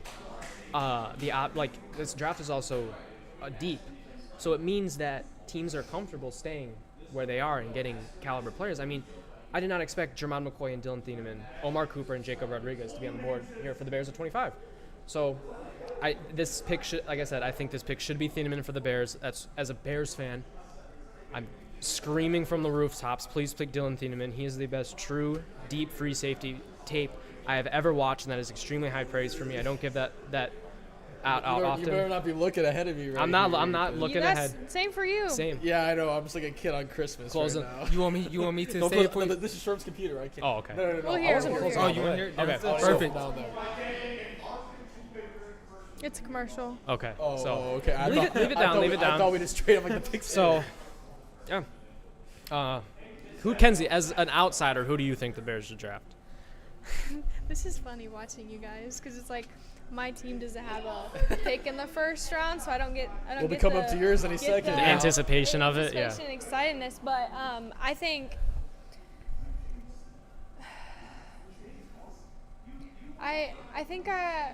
I'm agreeing with your pick. He's still on the board, and which I'm kind of shocked he's still on the board, and I have him in my notes here somewhere. Who's this Thieneman you're talking Yeah, about? yeah. I didn't think he would drop this far, so I think that's where they go with this pick. And if they don't, then that just kind of shows you how this draft is going for us and how many picks we've actually had right. Not very many. So. Yeah, that's another thing is this draft has gone everywhere that like we haven't expected. So I'm hoping it's who I want it to be. Dane. Here's some other names. I've been kind of honing on Dylan Thieneman. Emmanuel McNeil-Warren from Toledo could be an option. Zion Young from Missouri could be an option. I don't think we're gonna go offensive line here. Did I say Zion Young from Missouri? Yes. Okay, so Zion Young from Missouri. Those are like my Jacob Rodriguez from Texas Tech is the other guy. I think those are the 4 guys I'm kind of keying in on. Yeah, and again, I was talking about him earlier. Again, at 25 seems a little premature, right? Like again, I think he's For who? Zion Young? for Jacob Rodriguez. Oh, yes, I Again, agree. I think that again he's going to be really good. I think he would fit into our system really well. It's just the fact that I think 25 would be a bit much for him, a little bit premature. Yeah. Especially considering the fact that again Fiedman is on the board right now, and again I like McCoy, but like he pointed out, it'd be too crowded in that room. Yeah. I think again having 2 new safeties now with Kobe Bryant and Fiedman to kind of learn from him as well. He's a Super Bowl champion. Yeah. The anticipation, guys. Yep. Jerome, who do you legit, think? I'm legit pattering my feet right now. I think you have to get get Dylan only because you guys just lost Kevin Byard in this offseason. Great safety last year. Led Lost the our league whole defense pretty much. led the league in picks. Hopefully he can bring that same production to New England, but that's besides the point. And I think that's just a gap you guys have to fill, honestly. I do want to say one thing while the Chicago Bears are on the clock. I got some people back home listening from Wisconsin who are some Packer fans. Oh, okay. I would love to talk to them too, guys. I just wanted to say that the whoever the Bears pick is gonna have a fun time being in the Packers again next season. That's all I'm gonna say. All right. You said the Bears pick is in, correct? It's been in for a minute. It's been It's been in I for a mean, this minute. is Bears went 11-6 first year under Ben Johnson. This is a tremendous turning point of the franchise. Both You he just and hope. Caleb said this is the least Yeah. to expect from him so Yeah. far. So this That is really excites this is me. a turning point where you almost have to kind of get this pick right to an extent. You have to kind of get this pick right to an extent. So I'm anxious. I'm nervous. I'm excited. I have everything right now to see who's the I can tell. who's going to be the next Now, member of the all Chicago right. Bears. Both of our pulses are Now, really if high I was not on a live stream right now, I would be up in the room Pacing back and pacing back and forth. So we have our laptop shut, so we're gonna listen to the great commissioner Roger Goodell announce this pick.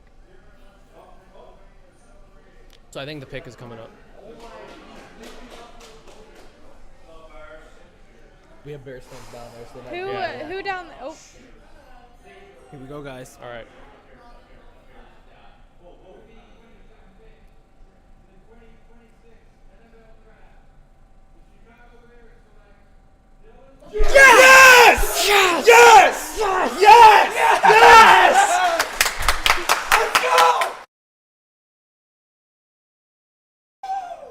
Yes!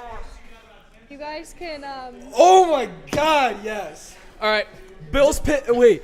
The Bills have traded their pick with the Houston Texans, San Francisco 49ers. Oh no, Houston Texans. and the pick is in. Are you guys Bears fans? Yes, we are. Yes, we are, baby. Come on. Let's go. Come on. Let's go. Got All right, a lot of I'm Bears just gonna fans say- in here. Bears just They'll got be picking off Jordan Love for years to come. Bears just got, in my opinion, the best true deep free safety that I've scouted ever since I've been scouting. This guy reminds me so much of what Jesse Bates did for the Bengals for many years. This guy has some of the best eyes I've seen in anticipating quarterback routes. This guy is going to be a true playmaker for the Chicago Bears. Dane, how are you feeling?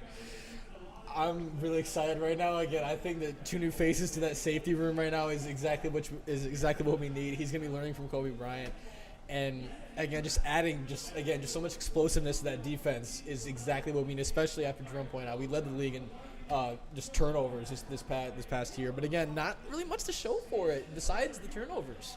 We weren't really good at stopping the run. We weren't really good at stopping the pass and preventing it. So again, this is a way to do it. And the Dolphins have traded with the San Francisco 49ers. Wow. Okay. So this is another.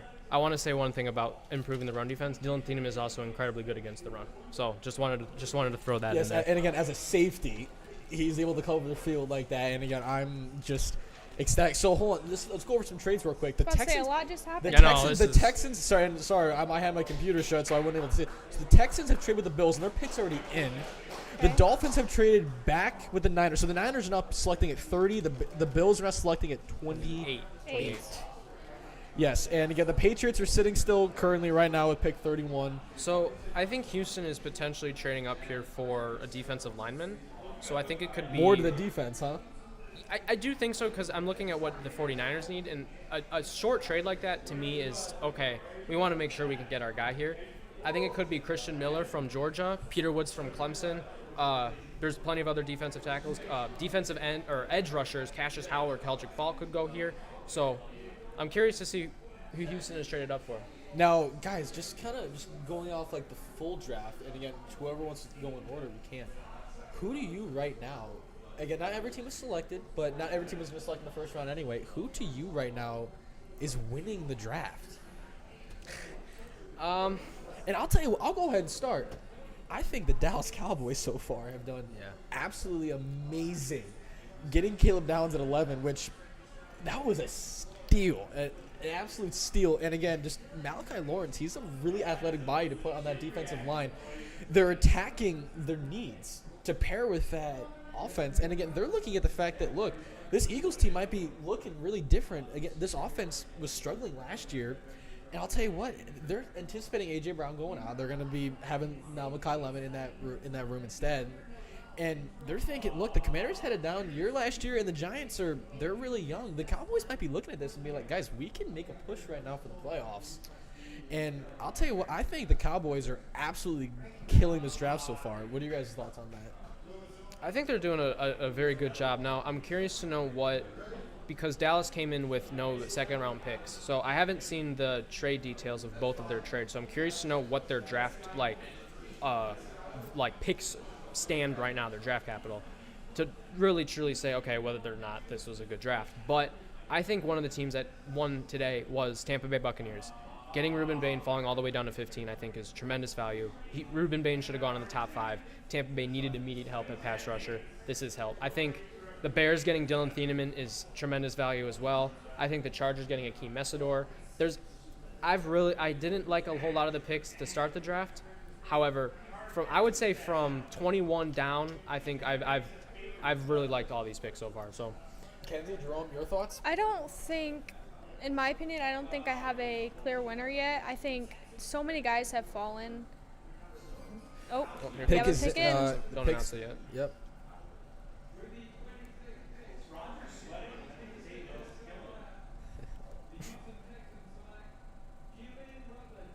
Okay.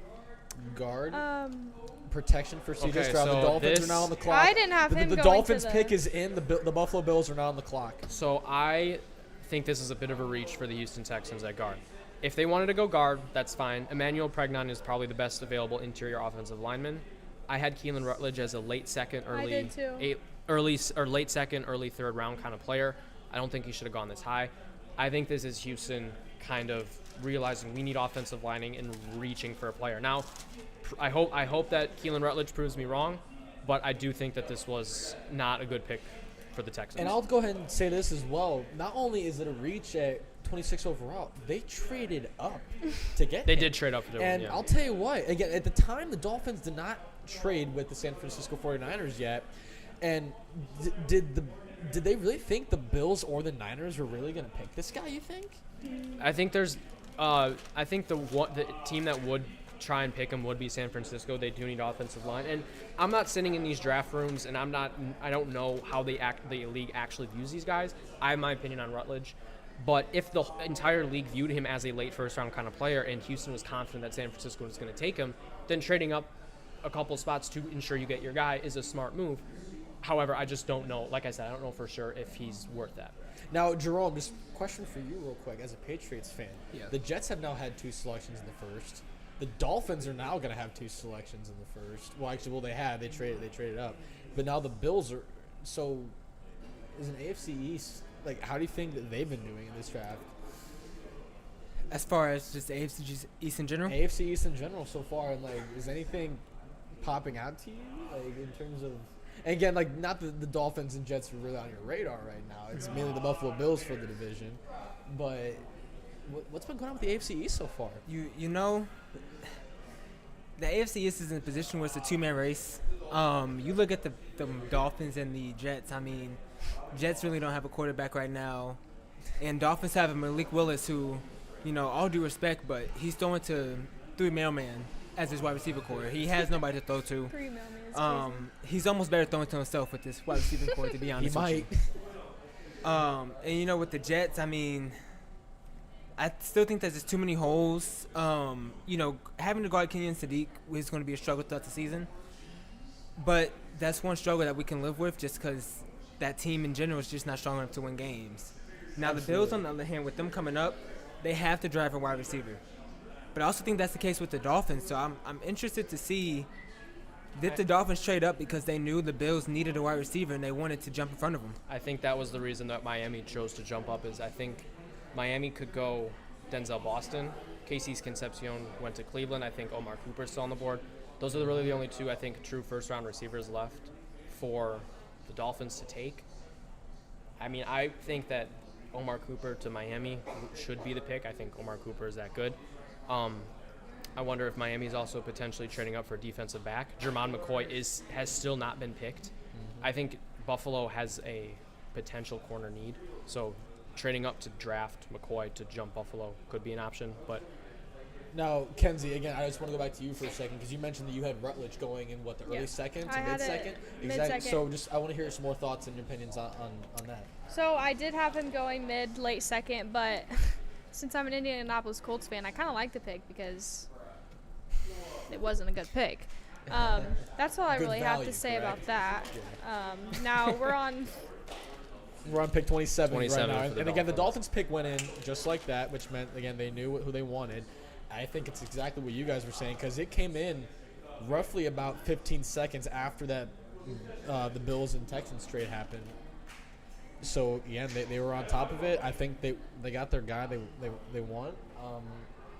I guess we're going to have to wait and see. I also think that Miami, there's a chance they could go Emmanuel Pregnon here as well. So Bills do have a interior offensive line need.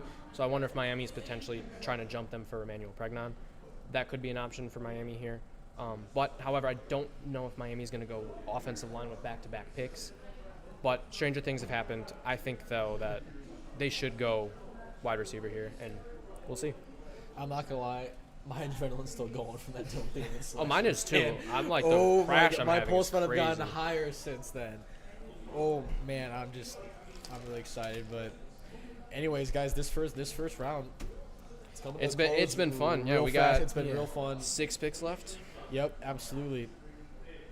Now, Jerome, seeing who is left on the board. Oh, okay. Dolphins pick is now in. Do you want me to say it? I see it, and don't say it yet though. All Or right. you can say it. They have selected the cornerback from San Diego State, Chris Johnson. okay. So I like this pick. I think Chris Johnson going Bills in on the this. clock. I think Chris Johnson going in this So range, they traded up back end of the first round was a smart move for him. I'm surprised that Jermon McCoy hasn't been picked, and this is telling me that a lot of teams are worried about that knee. And we saw Will Johnson fall out of the first round last year. There's a chance Jermon McCoy could fall all the way out of the first round. So I'm curious to know what you guys think of this pick. Jerome, your thoughts? I still don't think they've attacked the biggest need. You can have the best defense in the Who league. is Malik Willis throwing the ball to? That's my question. Yeah, I mean, A janitor, a school teacher, and a mailman. That's and exactly, Devon Chain. Yeah, and Devon It's the fastest man in the league. Once again, like I said earlier, Tua's CTE might be getting Again, there's so much changes going on right now in Miami. Again, just new receiving room. You have new quarterback, new head coach. And it's the New England Patriots have traded up to pick 28. The Bills have traded back to pick 31. Jerome. Let's talk about it. So Let's who talk Jerome, about it. is Omar Cooper the selection for the New England Patriots? Not at all. do you think this is for, Jerome? You know, Hey, Denzel Boston, that's his name. I'm looking at That the is his board name. and Nate, how how we we feeling? The honestly pick's in. The pick is in. Division rival. Here, Nate crash out. All right, Jerome, who do you yes. think this is for? Your pick is in. Your team's pick is in Yes. right now. Who do you think it's going to be? Who do you want? You know, I'm looking at McNeil Warren, safety from Toledo, and I'm thinking, we have Craig Woodson, we have Kevin Byard, and what if we get a young guy to maybe replace Kevin Byard in the future? I think that's the only way we trade up for this pick because our DB room is solid. Now we're Our gonna give receivers. them some devious wide receiver that we have to try to guard with our homeless cornerbacks. I guess, bro. Nate has entered the chat. You know, and Nate, do you want We to? have Menards workers. But yeah, so who do you want? Do you want Warren? Nate, do you want a chair? who? I'll take one later. Honestly, I think Warren's the best pick for us right here. But I also wouldn't be mad if we take Avion I Terrell. have the pick. Wait, shh. I'd like to see Omar Cooper Jr. go here.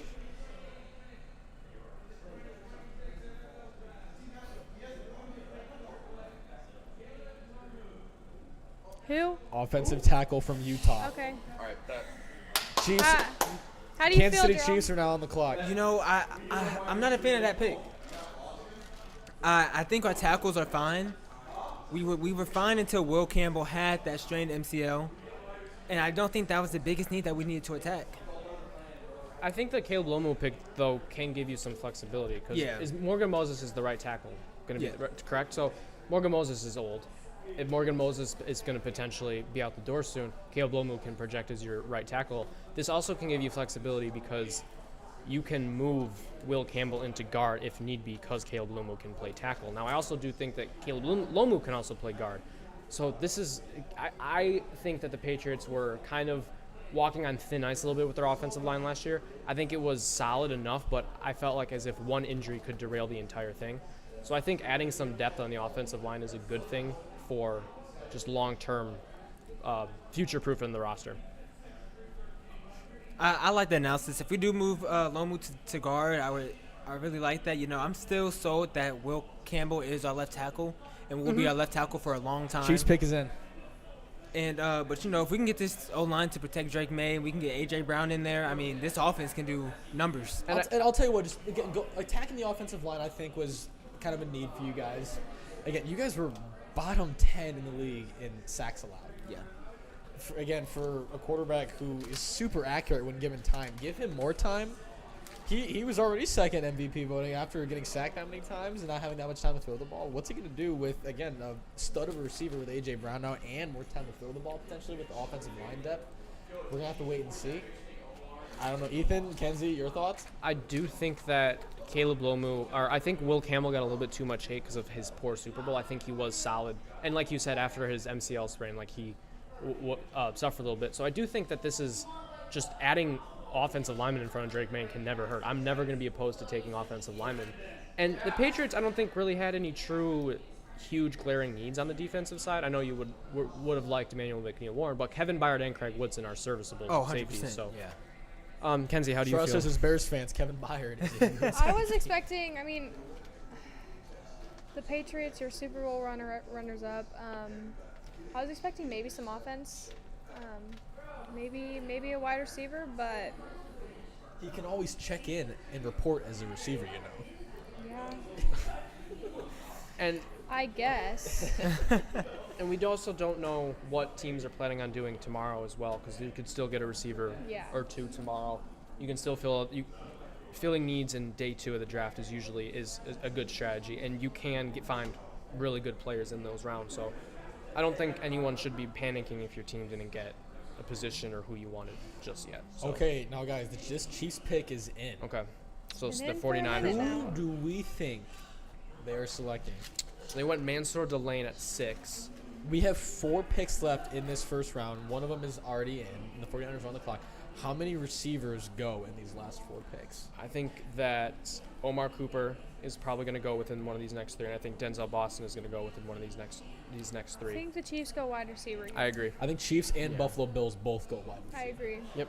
I think the Niners again. They got Mike Evans. I think he's one of if not the most consistent receivers of all time, perhaps. And again, Ricky Pearsall is a young guy who's only going to be blossoming. He had some good performances this year. I wouldn't be shocked if they were to go receiver. I don't think it's their top need. I don't think it's one of their top 3 needs. But I guess we're gonna have to wait and see. But again, this Chiefs pick has been in now for a little bit, and again, it came in. I want to say about 15 to 20 seconds after this Patriots selection. But again, it's weird because these teams traded up, and again, we were thinking Rutledge at 26 to trade up. A little premature. Ooh. Oh, sorry. I thought Don't say the pick. No, we have another a trade. trade has Trade. happened. The Jets have traded up to pick 30, taking the 49ers selection. So I think that the Jets trading up could be for Jermon McCoy. Yep. Yep. Maybe they take a receiver, but they already took Sadiq, so I don't know if they go offensive weapon again so soon. So we'll see. But again, just kind of going back to the theme that we were kind of talking about of these last 3 picks, and again, like these were all via trades within like just these past couple events. Rutledge at 26, we all said was a little premature, and like again, not that Houston didn't need offensive line help, we just thought it was a little weird that he would go at that belt. Plus, they traded up for him. But not only that, but then Chris Johnson, cornerback selection for Miami. Again, who is Malik Willis going to be throwing the ball to? And then the Patriots at 28 going with an offensive tackle, trading up with the Buffalo Bills. Really, just again a lot of trade ups. But again, it's interesting because it's I feel like not immediate play effectors. Maybe Chris Johnson. I don't know like if you know much about him, but like. Good player. He can play inside, outside. He's going to be a day one starter for them. He's going to be a really good corner for them. I would hope you'd be a day one starter for the Miami team. Well, they definitely need defensive back, so this was a need. I also said earlier how Green Bay, their front office worked. They don't really take wide receivers, and now that their head coach and general manager are coming from Green Bay, there's still plenty of receiver options they can take tomorrow. They have 5 picks tomorrow. They're going to be on the clock all the time, so there's still and there's still opportunities to move up and down the board. Pick is in. They have selected. All right, hold on.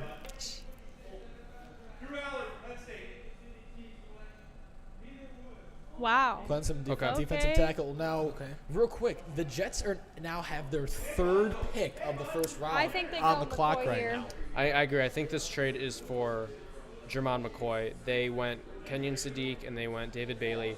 I think they're going to go defense again.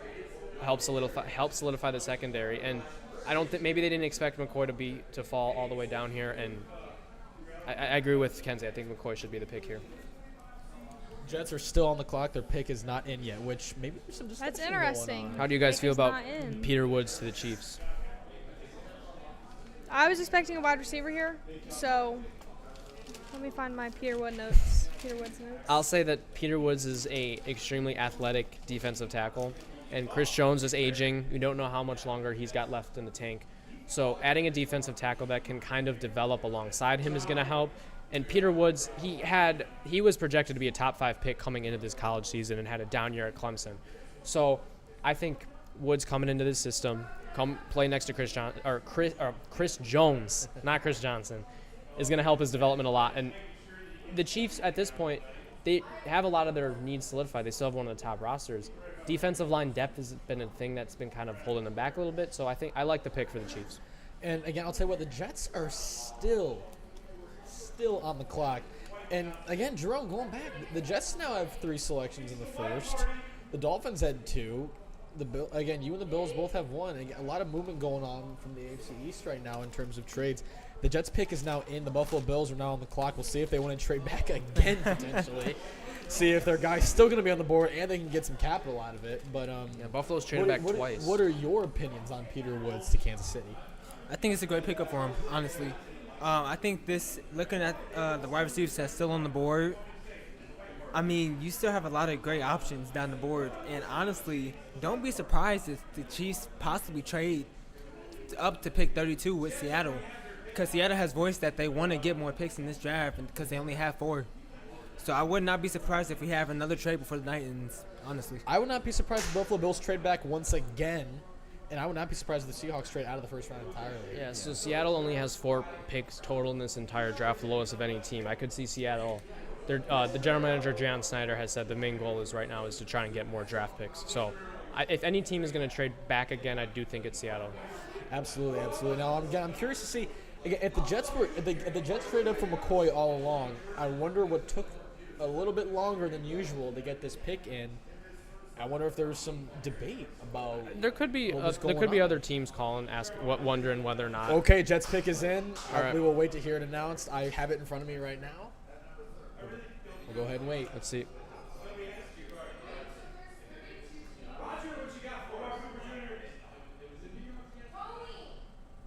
Yeah!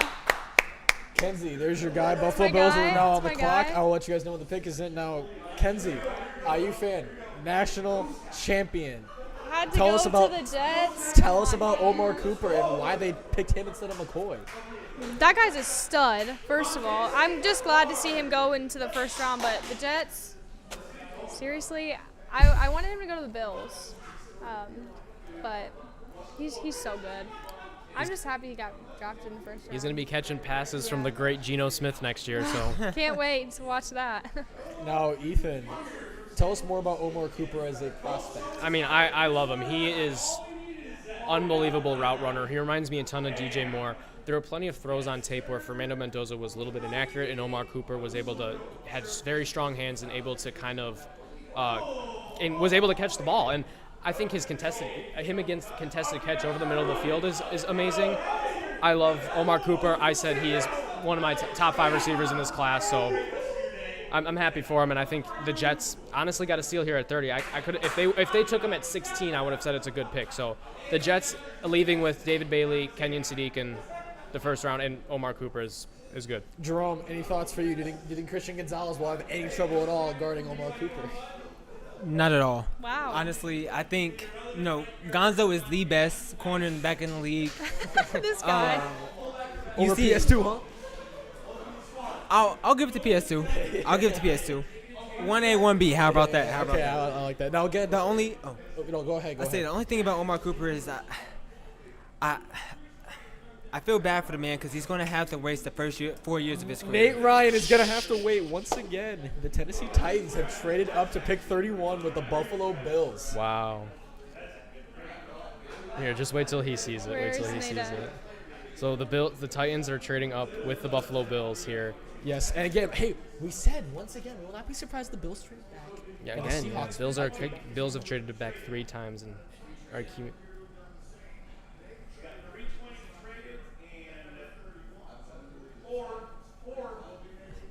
Sorry, guys.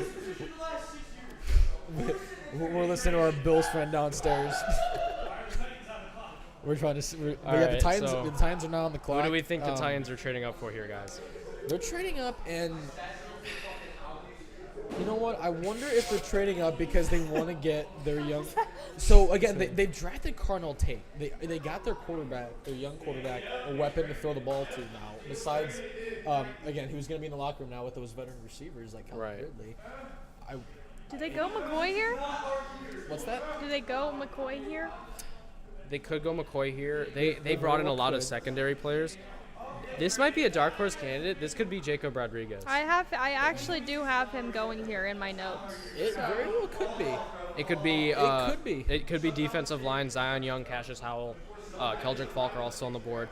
I think it could be Christian Miller from Georgia. There's a lot of good defensive linemen still on the board, so I think any of them could go here. So again, I will say they made a big trade up, and yet they are still on the clock. Their pick is not. Got some in yet. discussion happening in that room. Now they traded out. Let pick's me go ahead and bite my tongue. The pick is now in. Mix in now. Now the Seattle Seahawks are now on the clock, and again, as we were discussing before, we will not be shocked one bit if they decide to trade back because they want some more draft picks and some more draft capital for later in this draft. So I guess we have to wait and see. But guys, who is Tennessee taking right here? I'm gonna say it's gonna be Jacob Rodriguez from Texas Tech. I really like him as a prospect. I think he's gonna be a very good linebacker in the league for many years. So I think Tennessee is trading up to him. They want to make sure they get their guy. I have him in my notes as well, so I'm gonna go with Jacob Rodriguez. Jerome. Yeah, I think that's also the best pick for the Titans, man. Now, guys, this has been a wild first round, and I just kind of want to count how many offensive players have been taken. Yeah, let's do that. I think it's funny how Let's as see, soon we as I have said there's one, only been 2 trades, we've had three. like 5 Oh, trades. here's the Here it pick. is.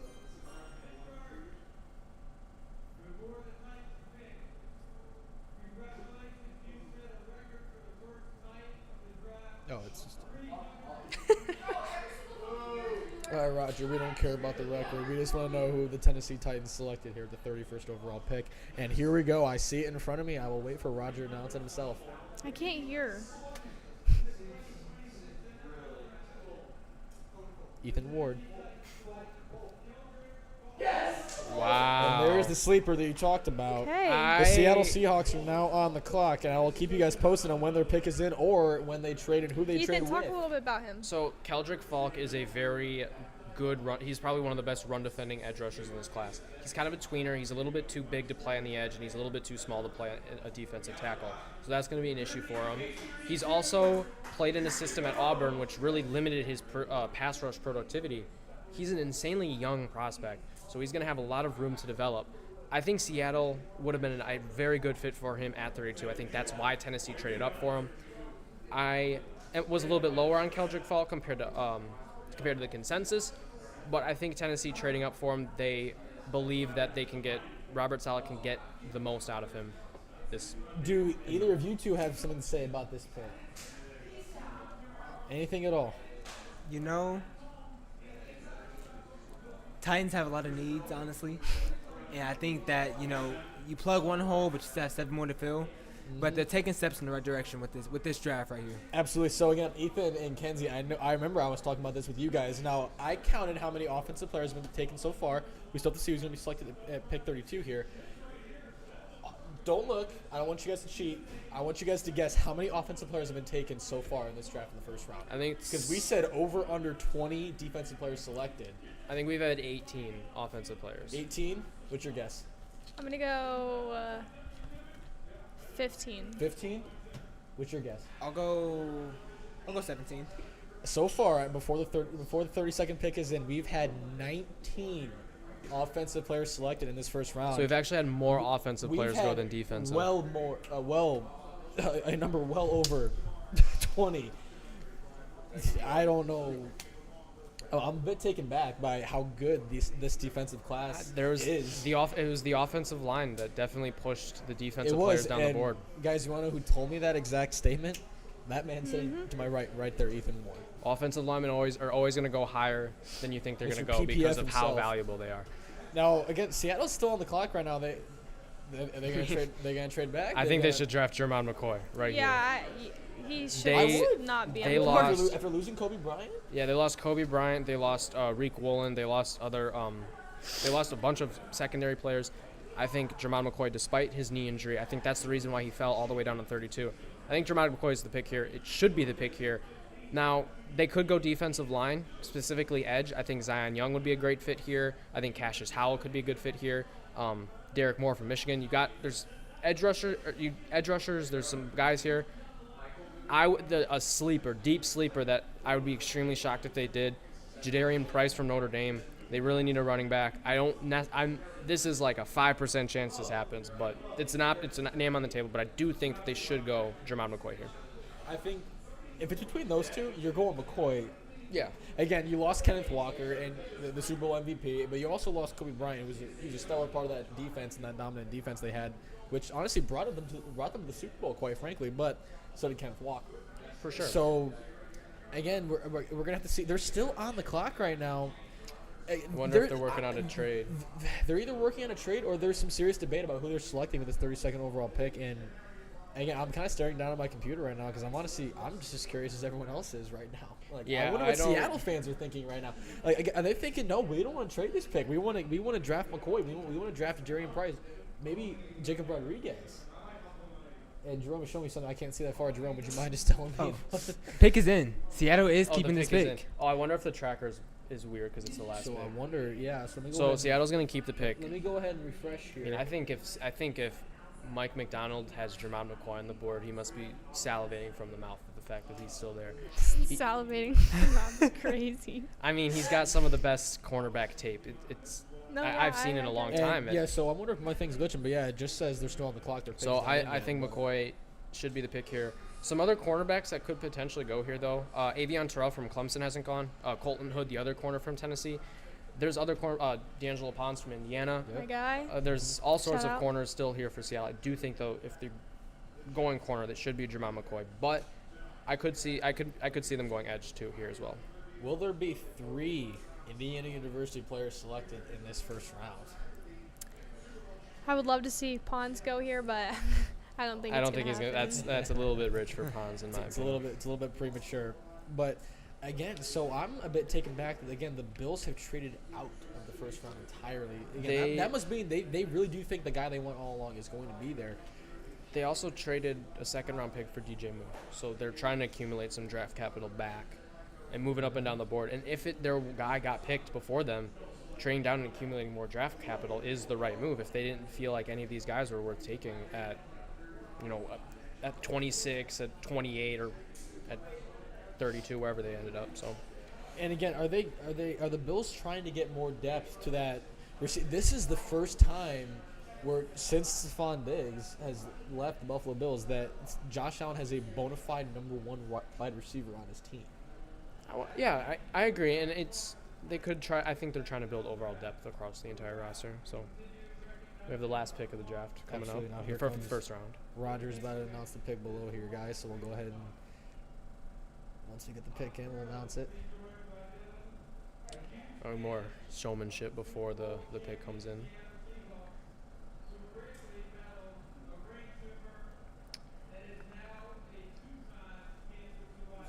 Emmanuel McNeil Warren could also be an option for the Seahawks after losing Kobe Bryant.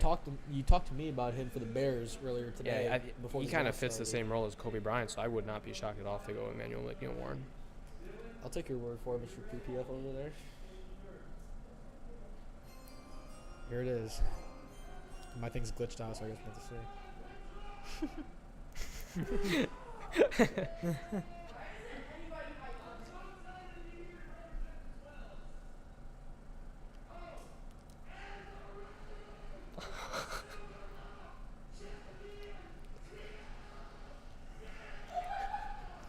I think he done broke the mic. And that guy's just belting in the microphone. Good for him. Good for him. Yeah.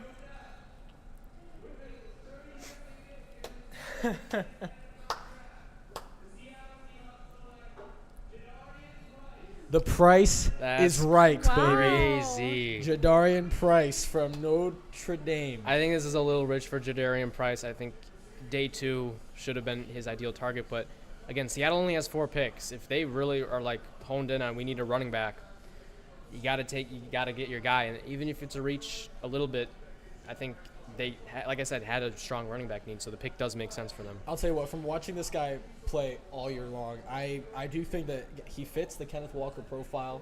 I do think that. And again, after losing the Super Bowl MVP now from your team, that defense is so stellar. They might be thinking, look, we can get some more guys later in this draft. But I am surprised that McCoy dropped as far Let's as say he did. McCoy McCoy falling dropped out of the first round. But round. I'll tell you what, I'm not surprised that Price won the first round. I'm not. I mean, that's just me being a Homer Notre Dame fan. But I think it's a good pick for him. I think I talked about that the NFL mock draft. Yeah, I mean, that I could see him going I there. genuinely do think this is a good pick for the Seattle Seahawks. Again, I guess we're going to have to wait and see. But Jerome, you have any immediate thoughts? I mean, great pick. You felt the biggest hole I think you had on your team. I think day 2 you can still attack the cornerback room, and I think from there, at the end of the day, you're still a team that's coming off a Super Bowl win, so you can't be too bad off. So, yeah. Mm-hmm. Exactly. Ethan, any thoughts? I've already said kind of like my thoughts on it. I do think Jadarian Price is a good running back. He was my second running back in the class behind Jeremiah Love, and I think a big reason why you might be reaching on a running back here is because after Price, the fall off is really steep at running back. These are like probably the only 2 guys worth going in the first 3 rounds. So again, maybe they're reaching a little bit, but Seattle's kind of earned the benefit of the doubt of like, this is one of the best drafting teams in the NFL. So I trust John Schneider's judgment. I expect Seattle tomorrow, though, to try and move down a little bit more to accumulate some more draft capital. So, guys, now that we have let me go ahead and correct that number. We've had 20 offensive players taken in this first round. And I had the question turned around. I thought it would be over under 20 defensive players. I did as well. I think you and I both had the same. It's been over under 20 offensive players taken in this defensive heavy class. And so, guys, first round is over. Yeah. And the New England Jets, the New York Jets have taken 3 players in this first round. The Buffalo Bills have taken none. And Bills. just who do you guys who killed this first round? I mean, I think the Jets had some good picks in this first round. I love trading up for Omar Cooper because I don't think he would have been there at the top of the second. I do like I've kind of understand the Kenyon Sadiq pick a little bit more, walking away with Omar Cooper. So I think Tampa Bay walking away with Ruben Baines, great value. I think Dallas walking away with Caleb Downs, incredible pick there. I love the Bears getting Dylan Thieneman at 25. I think that's an incredible need for them. I love the Chargers getting Akeem Messidor. I mean, there's been and Ruben Bain at 15. Are you kidding me? Yeah, that's incredible value. Top 10, top 5 talent in this draft, and again, he fell right to the Bucs, and they killed it. They didn't overthink about that whatsoever. Neither did the Bears. And right. Kenzie, Jerome, who stands out to you in this first round team wise? Honestly, the Cowboys. Honestly, I think the Cowboys. Addressing those needs, and especially Caleb Downs. I mean, falling to 11. Yeah, I mean, you can't do better than that, man. And I think that this defense is honestly going to be that mixed with free agency. I think the Cowboys can really be a big threat in the NFC East next season. Absolutely, Kenzie. Your thoughts? I'm gonna go with the Cowboys as well, but something that's still getting me is Ty Simpson. I think me and Dane were talking earlier, and we thought only one QB would go in the first round. So we said one QB, we said one running back. Yeah. We were wrong about both. We were wrong about both. And again, I can't get over the fact that 20 offensive players have been taken in this round. So again, you mentioned Ty Simpson, and so besides that name, I'm assuming that's what you'd say. Who is the biggest surprise to you? And if you don't have a name that jumps to you right away, I think Cardinal Tate at 4 was an absolute shocker. If you told me the first Ohio State player taken in this draft was going to be Cardinal Tate, I wouldn't have believed you. I thought, for sure, Arvo Reese at 2 or 3. I thought for sure Sonny Styles at 5 for the Giants. I did not think Cardinal Tate would be the 4th overall pick, not even via a trade. They took him straight up. So how about you? I think Keelan Rutledge at 26 to Houston was a bit of a reach for them. I understand if they wanted to go interior offensive lineman. I really do, because Houston's offensive line the last couple of years has been absolutely putrid. But I don't think Keelan Rutledge was the right pick. If they wanted to go interior offensive line, I do think that they should have gone Emmanuel Pregnon. He's still on the board. I think he's going to be a highly coveted prospect early tomorrow. So I think that was kind of a reach. Other reaches I'm kind of looking at, Caden Proctor at 12 to Miami, to me is an extreme reach. I don't understand that pick at all. And why is that? I thought Proctor was going to go at the back half of round 1. I did not think he was going to go that high. I think his technique's incredibly sloppy. He's very heavy-footed. He's like a clopping giant on the offensive line. And Miami has such a strong offensive line need that I just don't. There was other players on the board that they could have taken. Like if they wanted, Vega Ioane was on the board, and they need guard, so he would have fit right there. So those were how I think were kind of the bigger reaches. Now, just kind of going to my next question and looking at the grand scheme of things, who to you, after this first round is ended, who is the biggest loser in the league? Whether it's because they didn't have a pick in this round at all, whether it's because they made some trades either out of the first round or up in the first round, they did not make a smart pick, or they just made a wrong pick. Who to you stands out as a big loser of this first round? Losers? I'm going to say the 49ers. Okay, and tell me why. Sherm, isn't that your team? It is. What? Let's talk. Tell me a little bit about the 49ers. I don't really know. Okay. I told you I did no prep for this. I was just going to host, and then I walked away at, pick 9, I think it was? Let you guys handle the business, right? But no, honest to God, just saw that I think they made a trade, and then they picked up something at some point or something. I wasn't really paying much attention. I was too busy eating. What else was I doing down there? I was with these guys and the Bears, and I didn't pay much attention. To me, though, the mistake for me was the Bills trading away. Really? Dropping back. I don't think they needed to drop back, but it depends on what they're dropping back for. Right. So they have some inside thought on what they could take at that pick as opposed to what they would have taken where they were. And the Bills pick 34 tomorrow, Dane? Yes. Okay. So if they pick 34, they could still potentially get Denzel Boston at 34, and Jets are at 33. So Jets are probably not going to take another receiver after just taking Omar Cooper. So if Denzel Boston was their guy at 26, and they thought, okay, we can get him at the back end of the first, and then thinking, okay, we can get him to start day 2 tomorrow, the trade makes more sense to them. They also traded away a second-round pick for DJ Moore, so they're kind of lacking in day 2 draft capital, so they might have traded back. Now, again, I haven't seen exactly what the trade terms were, so I'll have to look at that once we're done. But I'm always in the sense of if your guy isn't there, trade down and get more picks. You get more bites at the apple and finding quality players. So speaking of that, more bites of the apple. The team with the most selections in this first overall was the New York Jets. Mm-hmm. Walk me through your thought process on how they did. So at second overall, they selected David Bailey. At 18th, they selected Sadiq, tight end from Oregon. And then obviously, I know how we just talked about it, but again, I just want to run through it again. At pick 30, they selected Omar Cooper. How do you think the New York Jets performed on this day one of the draft? I love their collective pieces they've added. When you go pick by pick, and David Bailey at 2, I didn't like at the time. Kenyon Sadiq, I understood, but I wasn't a humongous fan of. And then you add Omar Cooper to it. I think those 3 players combined, and you're walking away from, and you still have a pick tomorrow, the first pick in the second round. That's 4 top high-end like draft pick players that you're going to add.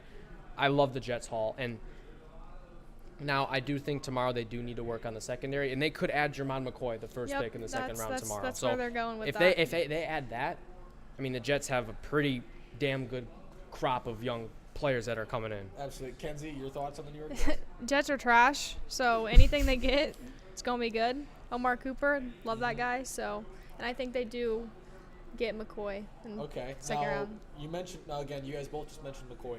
Who are your 3 best players you think that are still left in this draft?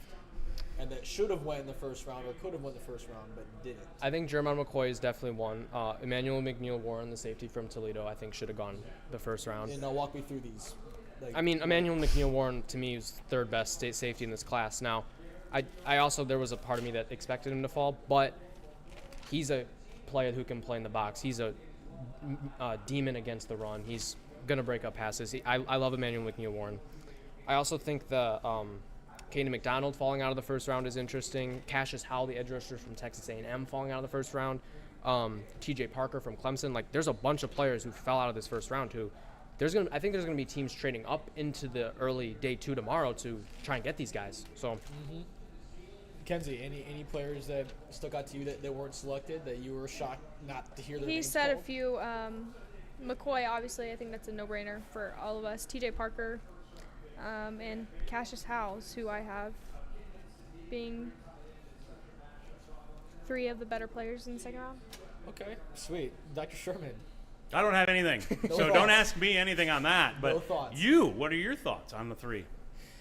Yeah, and again, I'll tell you what. Hearing McCoy and just seeing him fall out of the first round, I thought that was a little bit of a shock to me. Again, I thought for sure the Seattle Seahawks were either trading that 32nd pick or they're going to go McCoy as a replacement for Kobe Bryant.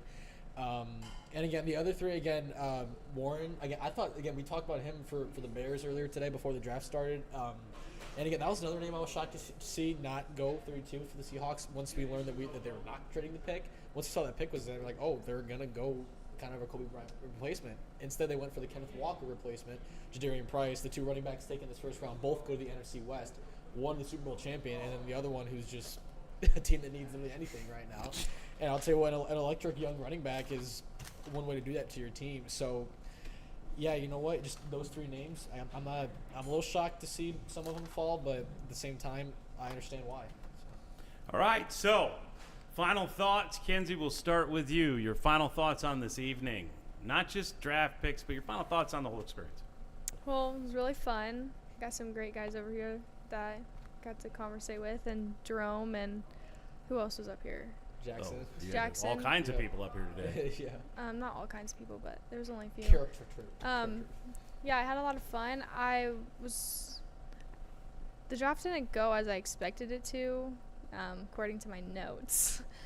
A lot of people fell. I think the Cowboys got a really good pick in Caleb Downs, and the Bears, it's a lot of good. Bears fans over here. Bears fans over here. Yeah, had a really fun night. Yeah. Ethan? I mean, the draft is my favorite night of the entire sports season. I've been getting ready for this night since He's been giddy all like day. since like Christmas, I'd say. Just grinding film, watching the All-Star games, going to the combine, watching them work out, interviewing the players, and then from March to April, just getting ready for tonight. And I've been a draft nerd since I was 10 years old. I used to, when I lived at home, I used to make these huge boards of all the teams, and I would covered the living room in them. And I had made about 400 note cards for all the players who could possibly go. And when the picks would come in, I'd put them on the board. So I had a blast tonight. Like, I could do this for another 10 more hours. So this is awesome for me. I love that. Dane? You just really scared Dr. Sherman. Not at all. Not at all. Nope. Again, just kind of piggybacking off these guys. This has been an incredible experience. I've had a blast up here. Just talking with these guys. Again, Jerome, you were up here for a little bit. Jackson, Seth, I just want to give you a shout out for getting my cherry Coke. I really appreciate that. He didn't give me a Coke Zero with your money, though. He promised me a Coke Zero, but he didn't get it with your money. That's okay. I was very disappointed in that he did not promise. He did not fulfill said promise. You know what? Again, he's just. But he promised someone else's money, so I probably should have thought that wasn't going to happen. Probably not. But again, just overall, again, I love the draft. I just do. And again, just being able to be around a great group of people. Again, just hearing people's reactions downstairs to the picks and everything like that. Just. Again, my Bears friends over there, one right here to my right, that Dylan Thiemann pick, my heart rate was up there before the pick and after the pick as well. So that's all to say about that. And Jeremiah, I love Dylan Thiemann, rookie of the year is coming out. All right, so that does it for us here at the IU Natatorium for tonight's SMC Draft Watch Party. Thanks to the guys that came out, all the people that came out and enjoyed our fast food charcuterie board tonight. White Castle, Taco Bell, Wendy's. We just kind of made it all happen. Our Coke machine outside also got a workout tonight. So thank you. And again, what'd you say, Ethan? I said there better be a plate for me when I get down there. Is there I'm any hoping. extra? I have no also, idea. just in case no one said it yet, Davin, thank you so much on the production good side. job, Davin. Always Thank you very much. Davin and Caitlin, Yes, as thank you, always. Caitlin. Thank you. Caitlin learning as she is going to be filling in for Davin when he yeah. graduates. So it will be a great time every time. So for those guys in the back, for you three, thank you for tuning in here tonight, and we'll be back very, very soon with more content like this because, well, frankly, we enjoy it. So stay tuned.